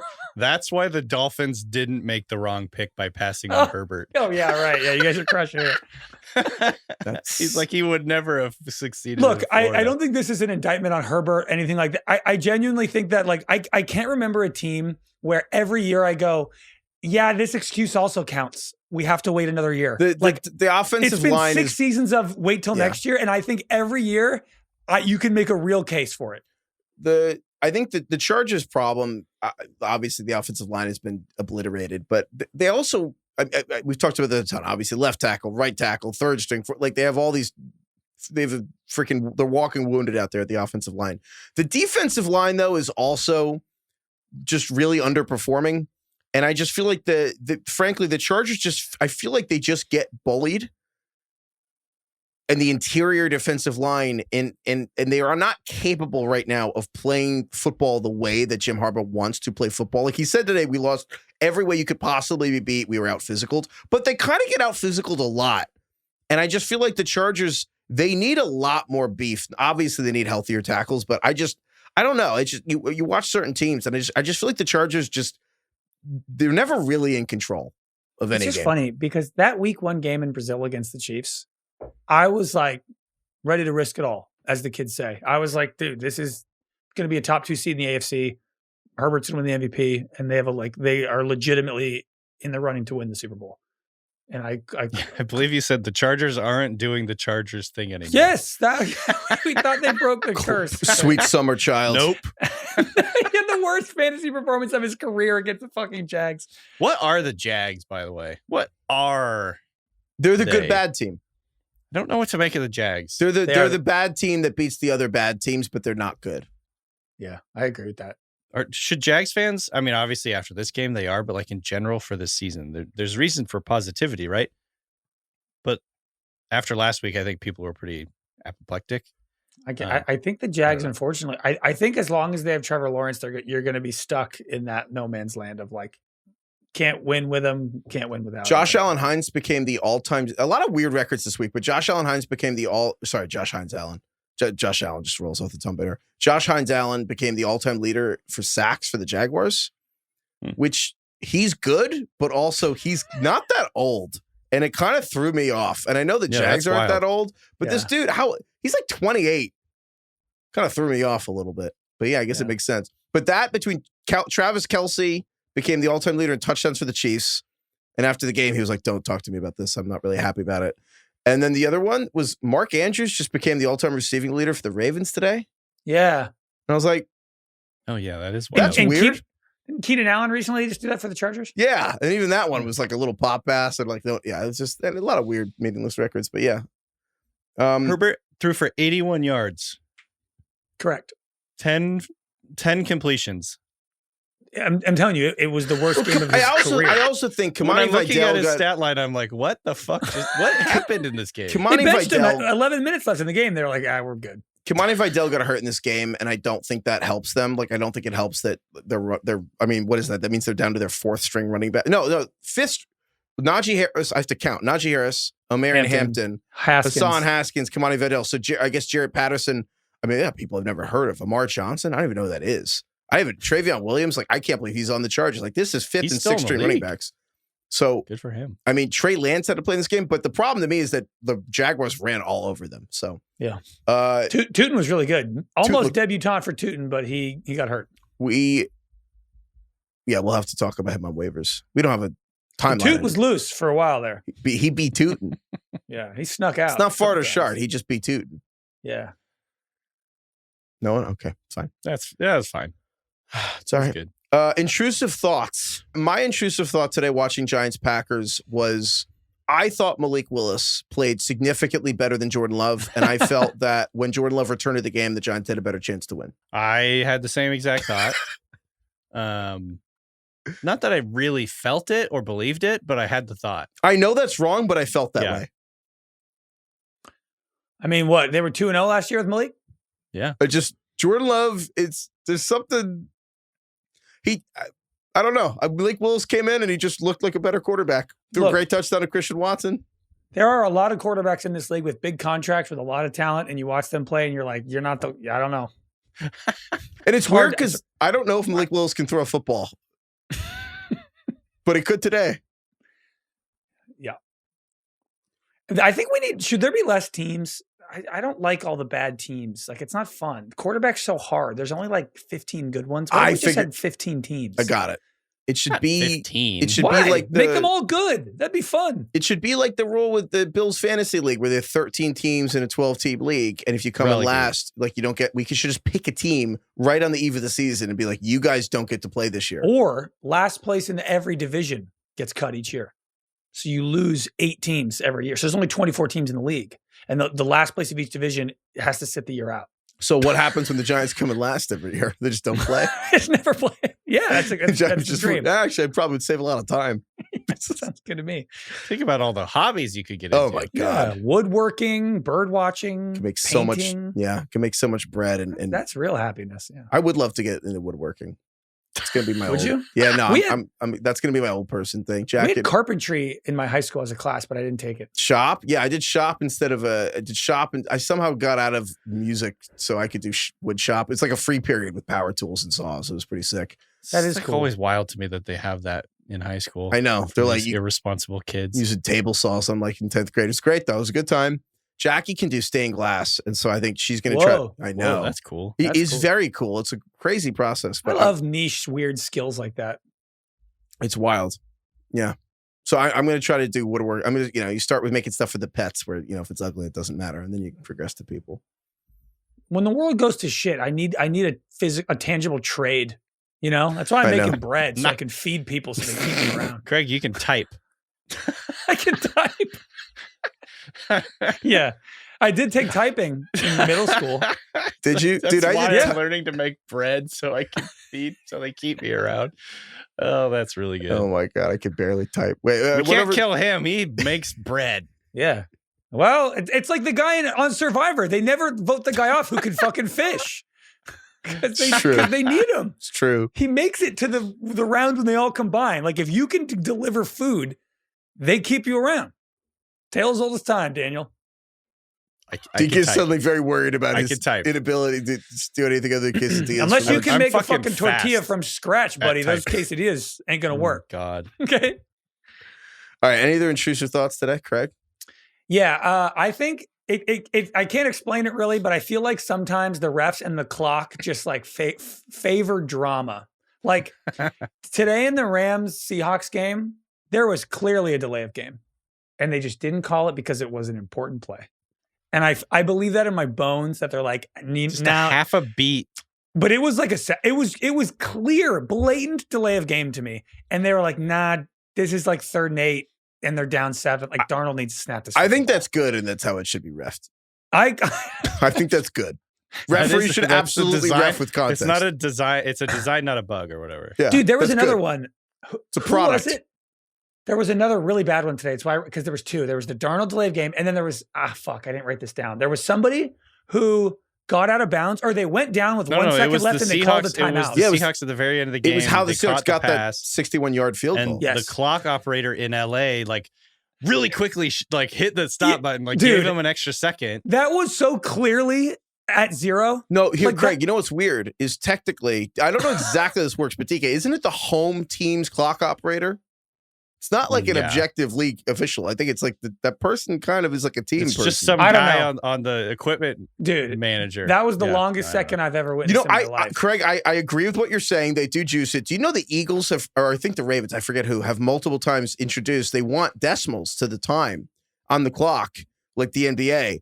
Yeah, And what is this 1940s NBA? multiple times the NFL has been like, nah, we kind of like just having 2, 1, 0. And I think this is why. Because then we can fucking do what They we want. don't want you to know that it was like 0.1 seconds left when they Yeah. called the timeout. Like maybe under a minute we have decimals or something. I don't know. DK, did you have any more intrusive thoughts today? I did start to think, what would the game have been like today if the Seahawks had kept Geno? Oh my goodness. Wow. That's depressing. I don't actually my feel God. that way, but like Yeah. I did Intrusive. have that thought. It's a safe space. Wow. Was it Um, after which interception did you think that? The fourth one. Oh, it took 4. That's I good. thought you were going to Yeah. say all Well, I mean, four. he's got a lot of leeway because of what he's done prior, but the turnovers really are a fucking problem. But Doesn't I don't- Geno like lead the NFL in turnovers? Not this year? anymore. No, he doesn't. You know who does? Darnold. Fucking Sam Darnold. Oh God. No, I'm like 99% kidding, but yeah, My it's one a fun thing. That's to talk what the about. intrusive is. The one. Yeah. My one last quick intrusive thought is I was like, maybe the Steelers should design their entire offense around Darnell Washington. Dude, Like- I love this. Every time they throw You him the can't ball, tackle something amazing happens. He had an incredible catch and run today. He like Derrick Henry'd a guy to the ground, like bullied through another guy. I'm like, build the whole plane out of Darnell Washington's and maybe we'd be fine. I think when he plays half their snaps, the Steelers are like undefeated. Yes. I'm like, just fucking He give him the is. ball. He is. He's He's good. crazy. He's just like they always say Trent Williams could have been a left tackle or could have been a tight end. And then I'm like watching Darnell Washington. I'm like, maybe they should have made Trent Williams a tight end. He's got good hands too. I don't know. I feel vindicated with what they've done with Darnell Washington of thinking he was like a first round talent when he was coming out, Yeah. because he fell to, what was it, the third round or something like I think that? it's second round. Second Was it round. I think it was. But man, I remember like people were talking about him like he's the next Gronk, and that person was me. In a Yeah, tape third bridge. round. You're right. Third round. 93rd, end of the Yeah. third round. Yeah. He's just so big. The way 6'7". he made a couple Bengals defenders today look very, very stupid. Dude, he It's very small. He on that one catch where he broke like 3 or 4 tackles or whatever, the last guy that he hit, I don't remember who it was, literally went flying like 5 or 6 feet. He's Like, we were missing out a of- Wilhelm like, scream. he went flying out of bounds like a long way. Like you don't see that very often on the NFL field where a Like guy there was like a gets run force over so field. bad. He legitimately went flying. Like the entire Like, offensive like scheme. he got horizontal to the ground. Like somebody uppercut him. Why are we not like every play? The goal of the offense should be to get him on a crosser and give him the ball. Rumbling. I totally agree. It was so cartoonish. It was the people bouncing off him. Like I've never seen people ricochet off of human being. In How an much NFL does he game. weigh? Like 375 pounds? He's like 280, dude. He's a fucking load. I'd believe anything you tell me about that guy. Oh my god, he's so. Like, we better re-sign him. The other Like, one he's was amazing. The he a free other one agent? was no, God, he just got DK. You remember? He just got drafted. No, Like this is 2 year years ago. Year 2. This is year 3, right? Year 3. This is year 3. Get the fuck out. No, my memory's bad. Oh, it is his 3rd year. Yeah, you Yes, better he'll resign probably him. re-sign him this summer. You better yes. resign him, Bo. Yeah, you're right. Wow, God, time flies. He's so big. Ick of the week. I had a couple icks. They were both in the Chiefs Broncos game. One was who's 31 on the Chiefs. I actually meant to look this up. After the game, he was trying to do a jersey swap with Bo Nix, and he could. Jeffrey He was Bossa. trying to do From a jersey Oregon. They went to swap. college together. Could not get his pads off. This poor guy could not get his pads off. Bo Nix Jeff is- Bassa. or he whatever. could not. It took him Oh. so long, and he just like it's like you're getting Like, a trying to get a sweater off, wetsuit off. It's really and hard. he It's just like- like, it- it was It's like, like it's like seeing a celebrity and trying to like open up your phone and like the one time the camera like isn't opening and you're like, fuck, I Hold on, can't take a hold on. photo. it was. I had so much secondhand cringe for this guy. Hold on, it's asking me to put in a password. Hold What- on. I have to delete some photos. Yeah, so that was tough. The other one was, did you guys see where they cut to Cortland Sutton right after a catch? He had a big catch in the fourth quarter. And they cut to him, and like every now and then they just bad timing, and he just like does it George, just like spits in his hands and just kind of like rubs it on his gloves. And like it was a little horrifying. just right after catch. It's like that ball's disgusting. He should be suspended for that. Anyway, Dick, any icks? I already mentioned it. Keaton Mitchell volleyball setting a pass 8 feet in the air. That was tough. I won't talk about him being the best running back on the Ravens anymore. My ick, Michael Penix did this today. I didn't realize that I felt this way until today. Now that we have this category, when a quarterback gets hurt, but they're healthy enough to keep their pads on and just stand on the sideline. This is what I call the Jay Cutler. I'm like, Jay Cutler's like walking around, like no visible limp. Michael Penix had like a headset on. He was laughing. I'm like, get in the fucking game. 100%. You either need to be in the locker room with a brace on or you're in the game, my guy. What the fuck are you doing? He's just standing there watching Kirk Cousins at least die like look like you're in pain. Yeah. I'm like, sit on the bench at least. Look hurt. Fuck. You're standing? With your knee bruise? Yeah, it's like, when they come out in street clothes after the injury, I'm like, okay, 100%. yeah. He's a fully loaded headset, laughing right on the edge of the turf. Like he's basically on the field. He's so close. That's Couldn't really agree good, more. Craig. I like that a lot. This is coming from someone who watched Ben Roethlisberger play for years and years. Yeah, like, get your ass in the game. Ben Roethlisberger every game would get hurt and then go back in. Ben's ankle would turn 180 degrees every second quarter, and I'd be like, he's going to be better in the second half. Ben would take a shot on person just to get loaded up with whatever they had in the locker room so he could feel something. Yes. Or stop. He's the guy in street fights who needs to get punched first to like get mad. Yeah. Oh my God. Play of the day. I mean, the best play had to be, Mark Andrews taking the fake touch push. Redemption. That was sweet. For our boy Mark. I mean, that was sick. Was it 4th and 1 or 3rd and 1? I can't remember. 4th and 1. Pretend they get all lined up in the tush push, and then he takes the ball immediately, like does a play action handoff fake, and then just boots around. And he needed one block, and then he just beat everybody to the corner. It was actually very impressive. The tush push might be worth it because I love now watching the iterations coming off of the tush push. Like now people are starting to innovate and come up with all these fake tush pushes, which I really like. This is they what changed the angles. This is why I wanted the tush push to stay in the beginning, and Stephen Ruiz did a good job talking about. The tush push is the beginning of football. The tush push is like the single cell organism. Right. It was like hike it and go and move forward. Forward, push him, shove him. And they're like, what if you pretended? And all football developed all the same way it's like we developed from amoebas. The primordial ooze with which football began. And the Mark Andrews thing was like the first genetic mutation off of this goddamn play. What if one time we didn't push and we faked it and ran the other way? So it's like all football. We're just gonna like slowly reinvent the entire like Benjamin sport. Button. Yeah, we're just going back to the tush push. Oh my God! Maybe we have to keep this fucking thing. The tush push is the trad wife of football. Harrison Butker fucking loves the tush push. Yeah. Fucking trad play. Barefoot and pregnant, standing over the stove. Oh God. Maybe Mark Andrews is back. I feel like I like Mark Andrews again. Back into it. That was good. I also want to shout out my play of the day. Ethan Evans is a man I didn't know existed until today. God, I had this too, Craig. He's the punter for the Rams. It was the most accurate punt I've ever seen in my life. It was a crucial moment of the game. It bounced straight up at the one, right down. The guy grabbed it, went out. It was unbelievable. Never seen a punt so perfect. About 6 inches away from the pylon. If it hits the pylon, it is a touchback. And it just landed right about, and it gave the Seahawks, they had to go, well, they didn't have to go 99 yards because they had to hit a field goal. But I looked at the game book. It took them over a minute of gameplay to get out past the 20. After kind of shoddy clock management there by Darnold and them. Yeah. But if that ball goes into the end zone, the Seahawks probably win that game. Yes. Greg also I think nailed there's it. a very good chance, yes. Greg also nailed it. considering the fact that if you bounce the ball and it hits the pylon, that it's a touchback, you could stand over the pylon and not actually get the ball. You could just drop the ball and you could probably not get it closer than the Rams. And to that point, is that the best punt ever? Probably.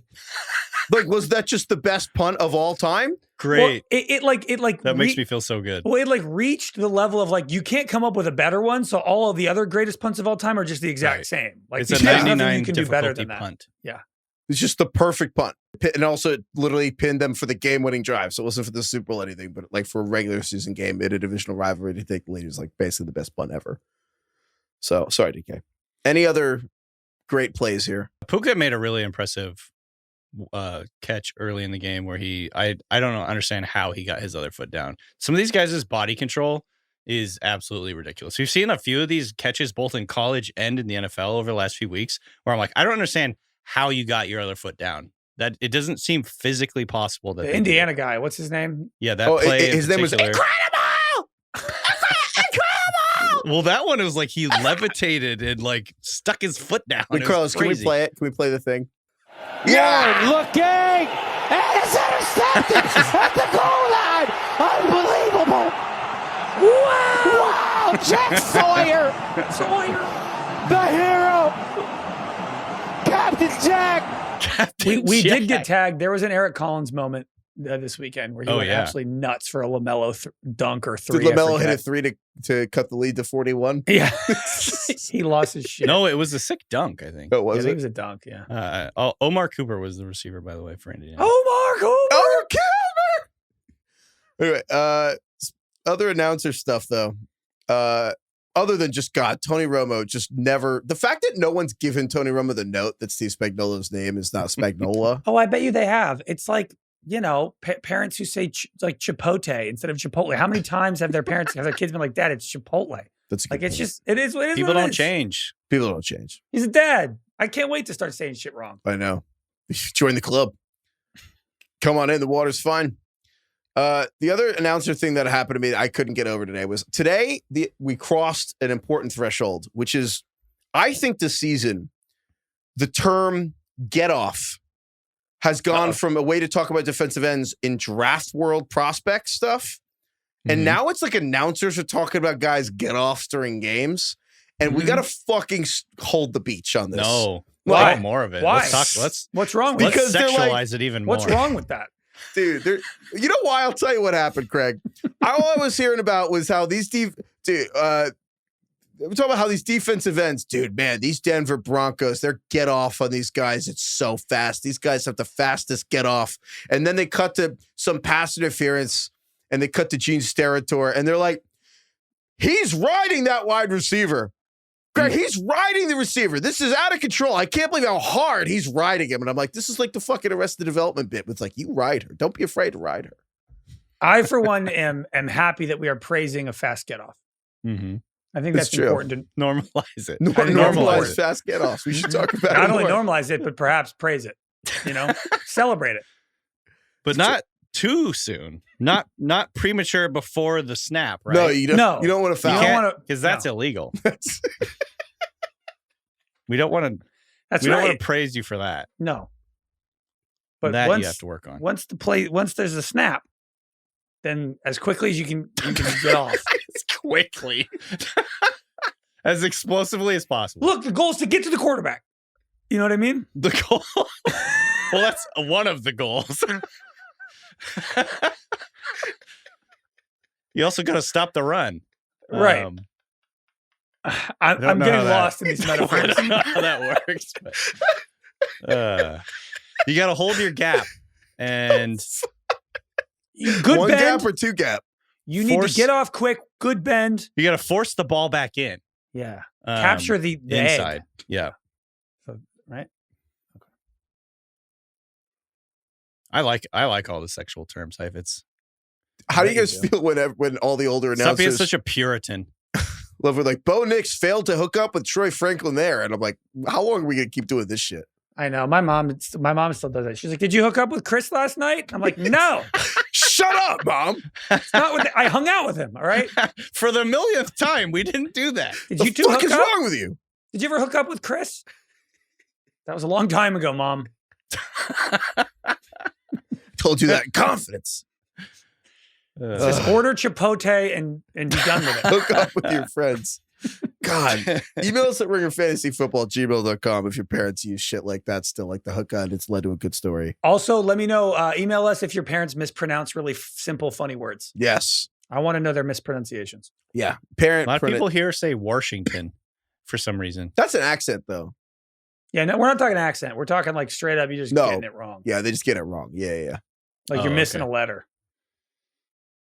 Got it. Well, they're adding an R. It's like how everybody says my last name. Like some people, like Horlbeck, Hogback. Clark Hogback. Clark. If I ever get into adult film, it's going to be Clark Hogback. Well, you're getting I start off. an OnlyFans. You're going to be more like TikToks. That's true. Vine. I'm coming back for Vine. I'll be the fucking king of Vine.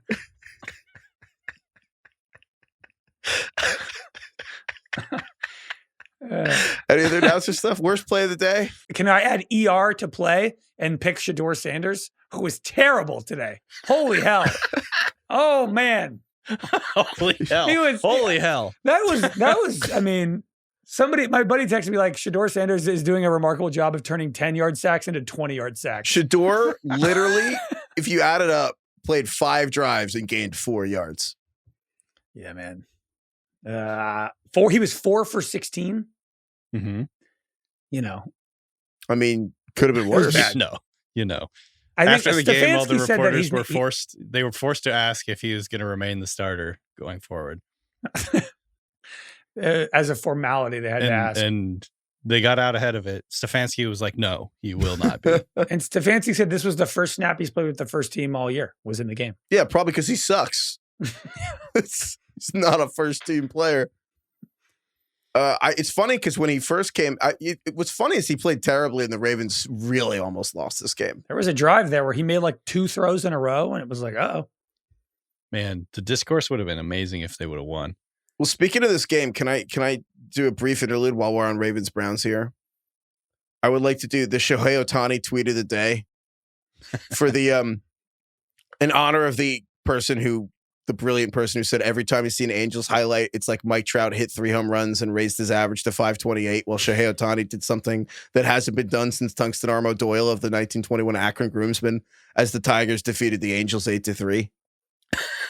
One of the all-time tweets. Raised his average to 528. I would like to nominate this thing I saw. Myles Garrett had 4 sacks today, giving Garrett 10 sacks in his last 3 games, passing Lawrence Taylor as the first player ever to have 12 sacks in 6 straight seasons as the Browns lost to the Ravens 23-16.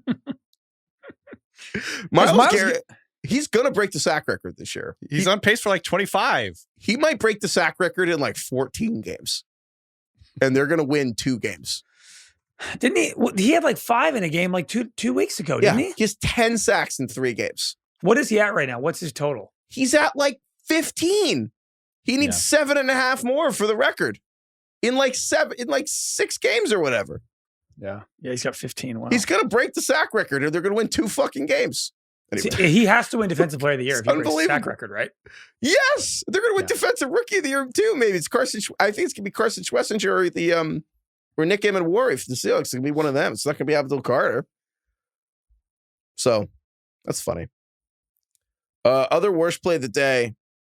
God, this fucking guy. The Giants lost this game today because Jalen Hyatt cut off his route in the end zone with Jameis Winston with the game on the line. Because it wasn't Lil Jordan Humphrey. I hate Jalen Hyatt. They need to cut him tomorrow. And for those who don't know, I gave a rant on Friday that, not going to lie, I was right. Incredibly prescient. The Broncos poaching Lil Jordan. The Giants fucking lost this game because they're cowards and they're so afraid. I guess the point of my rant was that it sounds crazy, but the Giants don't maximize putting the best roster together. My rant was the Giants literally do care more about managing the media than just building the best team. And a weird example of that was they will not cut Jalen Hyatt because he was a 3rd-round pick and they're afraid they'll be made fun of in the media and it would. And guess what? Who the fuck would make fun of the Giants? Cut Jalen Hyatt, the guy they spent a 3rd-round pick on 3 years ago. Embarrassing. Who's writing that? And you also, say that no one would claim him, and they could put him on the practice squad. And you would say that, and yet, guess what? Brian Dable was fired, and Joe Schoen stayed because the Giants owners clearly care about the media. So unfortunately, they were right. But here's the cost of it. They keep Jalen Hyatt on the roster, and then Lil Jordan Humphrey's the practice squad. They won't sign Lil Jordan Humphrey because he would take up the spot. This is why they didn't have a fucking kicker, and they didn't have a backup kicker when Graham Gano gets hurt because they need to have Lil Jordan Humphrey on this practice squad. So they lose the Broncos game in regulation because they didn't put a kicker on the practice squad because Lil Jordan Humphrey's there because they can't sign him. So they lose the Broncos game in part because they don't have a fucking kicker. Then this week, Darius Slayton's out, and they need freaking Lil Jordan Humphrey. And guess what? The Broncos signed Lil Jordan Humphrey, so Jalen Hyatt has to play. You know what little Jalen Hyatt does in this fucking game? Jalen Hyatt, with the game on the line, is like, well, I'm covered, so I'll stop. And then Jameis Winston threw the goddamn ball, and the Packers just fucking fielded it like a punt because Jalen Hyatt didn't run to the fucking ball. He didn't finish his route. And he had a bunch of other mistakes that messed up the spacing of other plays that Amani Toomer, who's like a Giants legend, went through and it wasn't even like, did he do anything? Giants, legendary receivers after were just like, young man, this is what you need for more reps. So, anyway, the Giants have lost multiple games this year because they haven't cut this motherfucker. That's a good loss. You guys have the 2nd pick now. Yeah, they should be the starting quarterback. Do they really have the 2nd pick? Yeah. Are you serious? Oh my God. The Titans and then you guys. That was really sad. Did you see how excited I just got about that? You're like, whoa, wait, maybe we can get somebody good. That was really embarrassing. Get a good tackle. That was a huge ick. Abdul Carter, coach's decision, missed the first quarter or something. What was that? Did you see that, Heifetz? We got to get the 2nd pick. Stadium pulse of the week. I thought the biggest stadium pulse, honestly, was Tua after the game in Washington, Madrid today, was asked if he'd like to play anywhere else. And he said he would love to play a football game in Jerusalem. Didn't he say, like, that'd be fucking awesome? Or something? He'd be like, that'd be sick. Good guy. And I mostly bring this up because I wanted to bring up the top reply to this, which was someone replied saying Tua state solution. Oh, my God. Which Tua, can we get somebody needs to get the mic out of his stop head. letting him talk. I think he's having the worst press conference season in the history of press conferences. Do you think he actually can't wanted read to... the room, so he definitely can't read a fucking defense. DK, you're cooking today, dude. Do you think Jerusalem was the first city he could think of, or did he actually mean that? That's actually a great question. Did he just mean that, or was that the first? It's like with the TikTok trend of like, name a woman. And you're like, Amelia Earhart. Yeah. Joan of Arc. Jerusalem. Actually, City. It's actually a really funny like meme format. Just name any woman. Name a woman. Can't be related to you. Oprah. Oprah Winfrey. Oh my God. Where do you guys want to play? What do you think would be cool? Let's go to Italy. I thought you were going to say like Kiev or something. Give me a game in Rome or something. Let's play a game in the fucking Coliseum. Probably too small, but that'd be cool. You can't do that. Dude, that would be sick. Actually, that'd be sick. Fucking break down the Coliseum, play a game in there. He's fucking sick. Also, just to quickly interrupt for a second, Kai said that his dad calls Netflix Nextflix.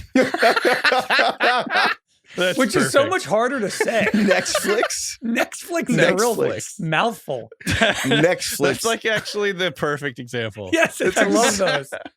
It's exactly what we want. Nextflix. Nextflix. Put on Netflix. Nextflix. We should do when we go to Netflix, we should bring that up.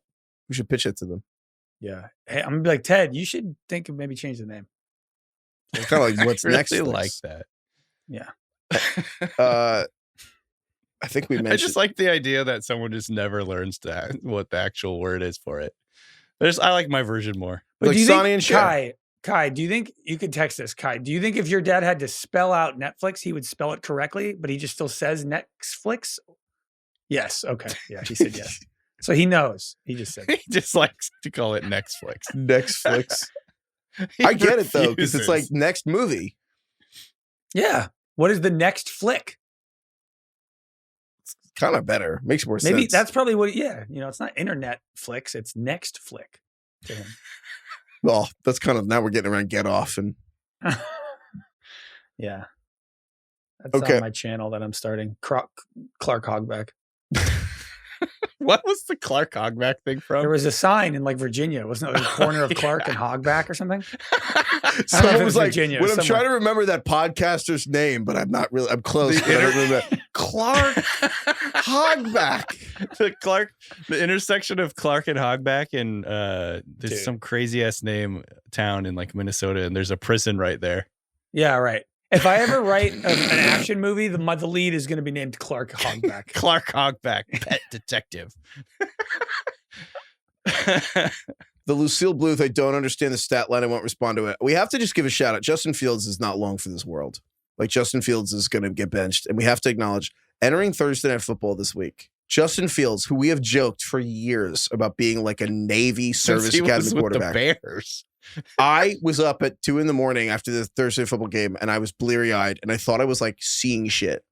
Justin Fields did, in fact, entering Thursday football, have the exact amount of passing yards as the Navy quarterback this season. Sometimes literally just clicks to the number. 1,143 yards. They do. They have the running the Navy offense. Starting quarterback in the NFL. It's incredible. Anyway, just had to throw that out. It's too good. I can't believe that. The midshipman. Justin Fields. Thank you for your service, Justin Fields. The midshipman. I was not the Jets.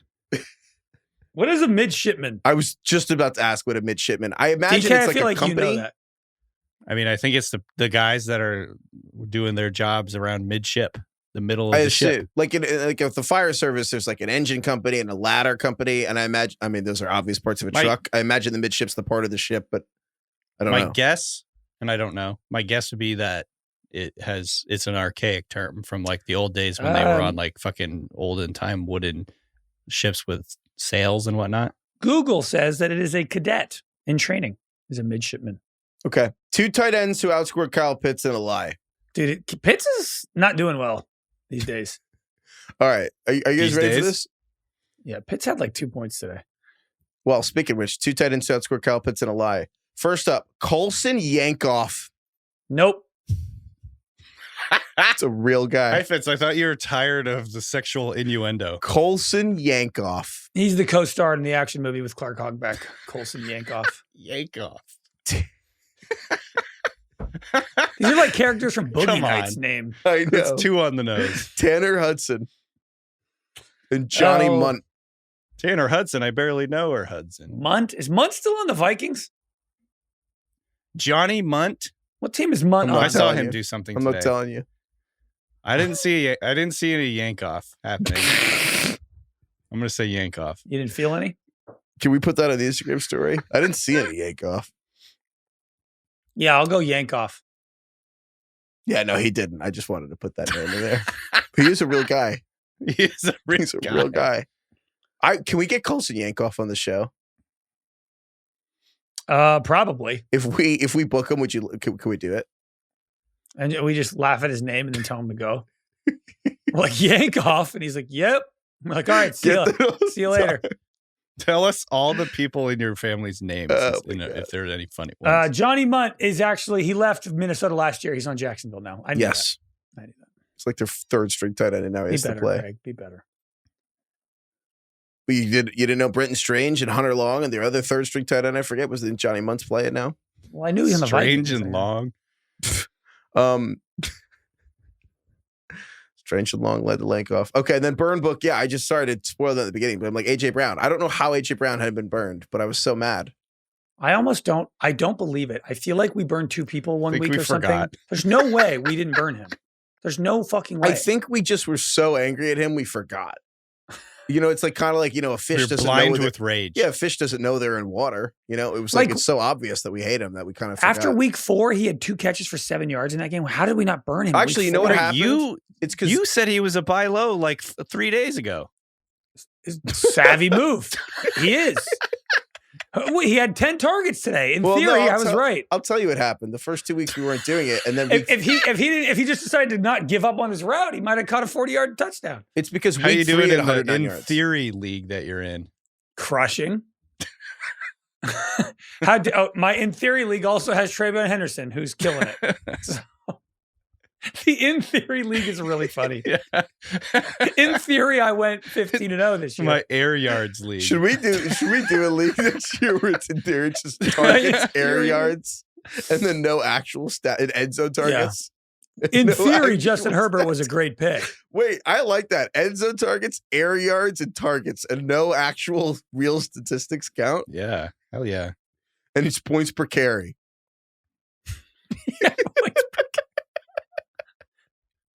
There's something Quarterbacks don't get dinged for like tipped interceptions. Not their fault. There's something. There's Ooh, I something. kind of there. like that. That'd be a funny league. If a guy gets tackled at the 1, it's a touchdown. He should have gotten it. Tap it in. He should have gotten it. Tap it. The touchdown mulligan. You get it even if you get sniped. No, he would have made Even it. if you get vultured, you still get the touchdown. Yeah. the guy. Because the coach is an idiot. If it's like a 30-yard catch, he gets tackled at the 1. No, he's in. That's a touchdown. And the guy who gets it, he didn't get the touchdown. He didn't If get you're it. if the coach is being annoying and platooning, so like all the Broncos, you just get all the Broncos receivers. Yeah, if like a player is used the whole drive and like Derrick Henry gets all of the yards, but then at the 1 they swap in Keaton Mitchell because Derrick Henry's tired, Derrick Henry still gets that. This sounds like this is like the Justice League. This sounds like the best thing I've ever heard of. It's funny that we burned AJ Brown when he'd like had like 50 yards and 7 No, catches. fuck that guy. I know, mad. but it's like I just can't. I'm not even mad at him that last much. week he had 2 catches and we were like, no. I'm not even that mad. Let's buy low. You know what else I'm mad about? Do you guys ever think about that they're literally the defending Super Bowl champions? Kind of doesn't get talked about enough in the context of the AJ Brown thing. And not only that, but that they had one of the most dominant Super Bowl performances of all time. And that they're just I don't know. It's like I just can't believe he was loafing around and actually should have caught a 40-yard pass in 3rd and 15 and he just wasn't running. And I'm like, you're acting like you're on the fucking Jets. Yeah. Fucking Garrett Wilson's out here trying harder than you. Garrett Wilson. Oh my God. Ugh. All right. I think that's it. Email us your trivia questions. Emails Fantasy Court. We need trivia on a bunch of things. Send us emails about your dad or parents. I assume it's your dad, but parents, anyone mispronouncing words. Like Netflix is a perfect example. Yeah. So thank you, DK. Thank you, Craig. Thank you, Carlos. Thank you, Kai. Thank you, Austin. Thank you, Ronak. Thank you, everyone, for listening. Thank you, Clark Hogback. Thank you, Milky. Private Eye. Thank you, Lauren. Lord. Thank you, Weird Al Yankovic. Oh, that's good. Yankovic. Nice. Nice.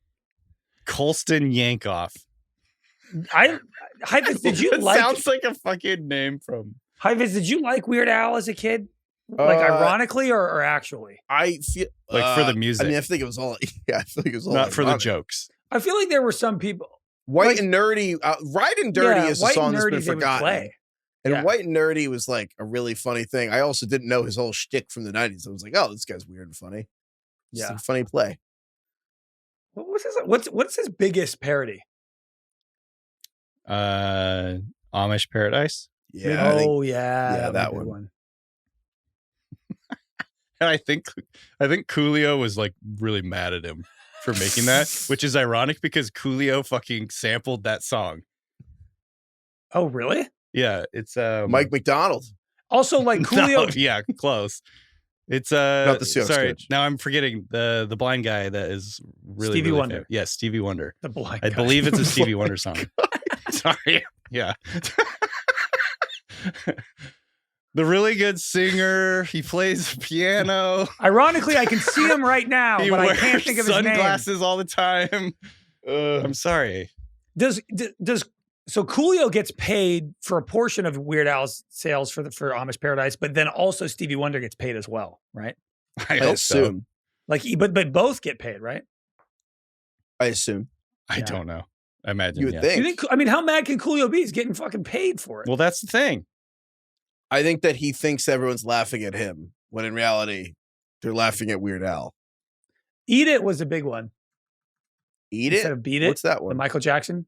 Instead of Beat It. See, that's the thing is, I feel like I Eat never It. like saw that because it was from 10 years before I was born. Oh, you don't remember him like listing all the food?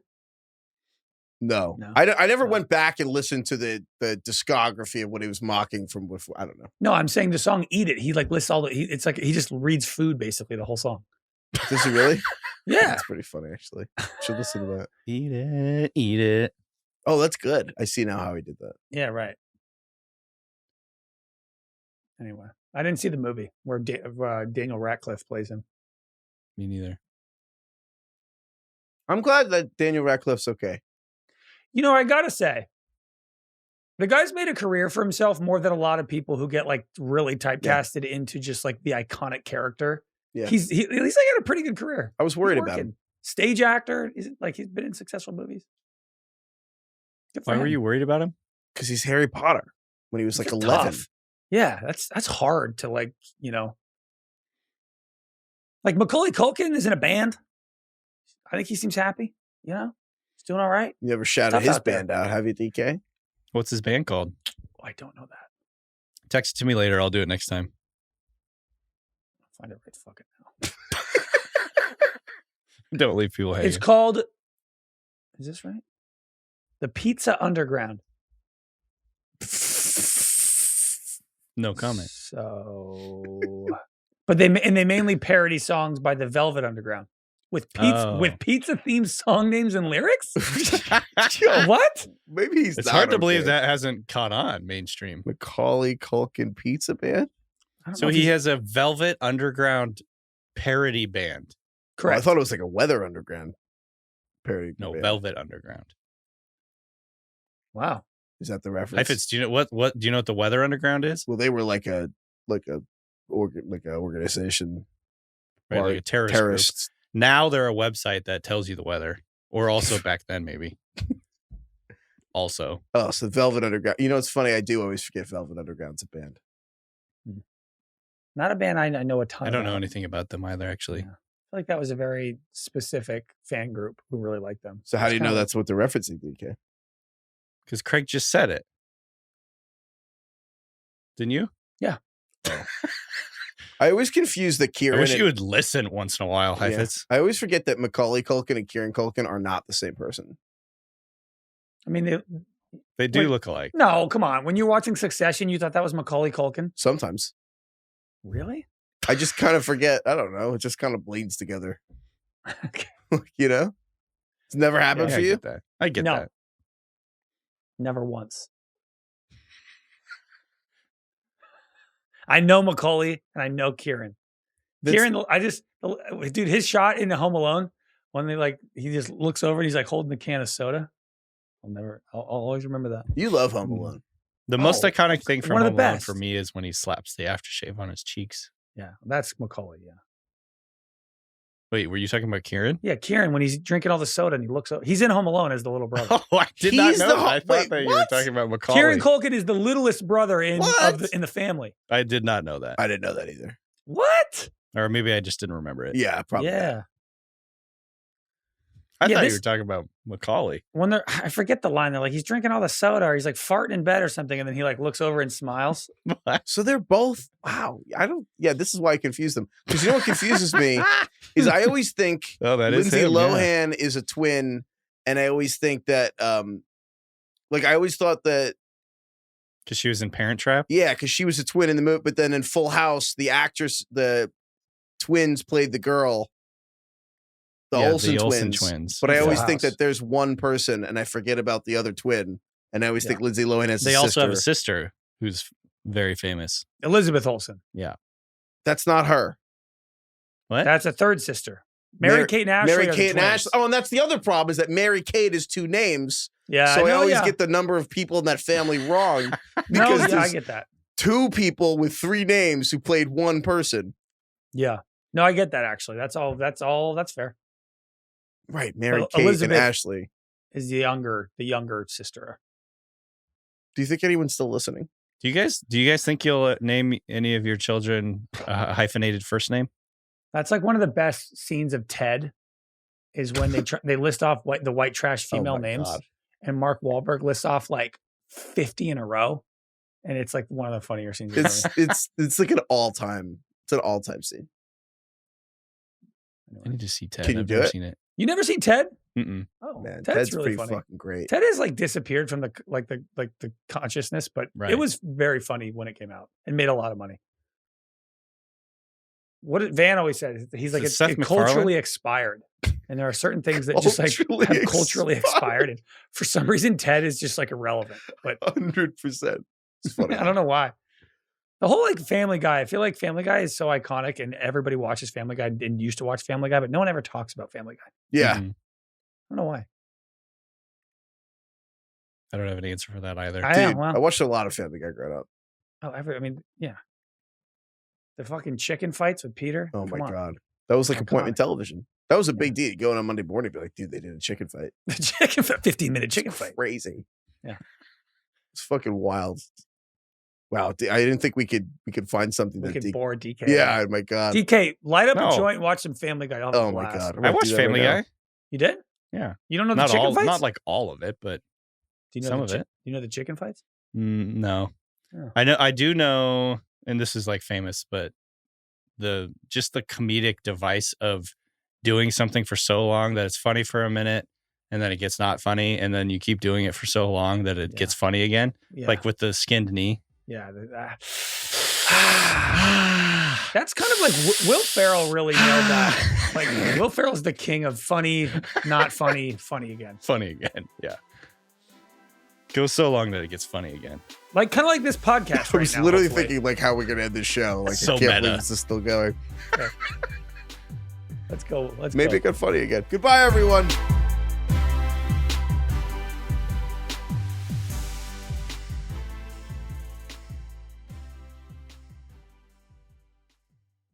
Must be 21 plus in present in select states. For Kansas, in affiliation with Kansas Star Casino, or 18 plus in present in D.C., Kentucky, or Wyoming. Gambling problem? Call 1-800-GAMBLER or visit rg-help.com. Call 1-888-789-7777 or visit ccpg.org/chat in Connecticut or visit mdgamblinghelp.org in Maryland. Hope is here. Visit gamblinghelplinema.org or call 800-327-5050 for 24/7 support in Massachusetts or call 1-877-8-HOPE-NY or text HOPE-NY in New York.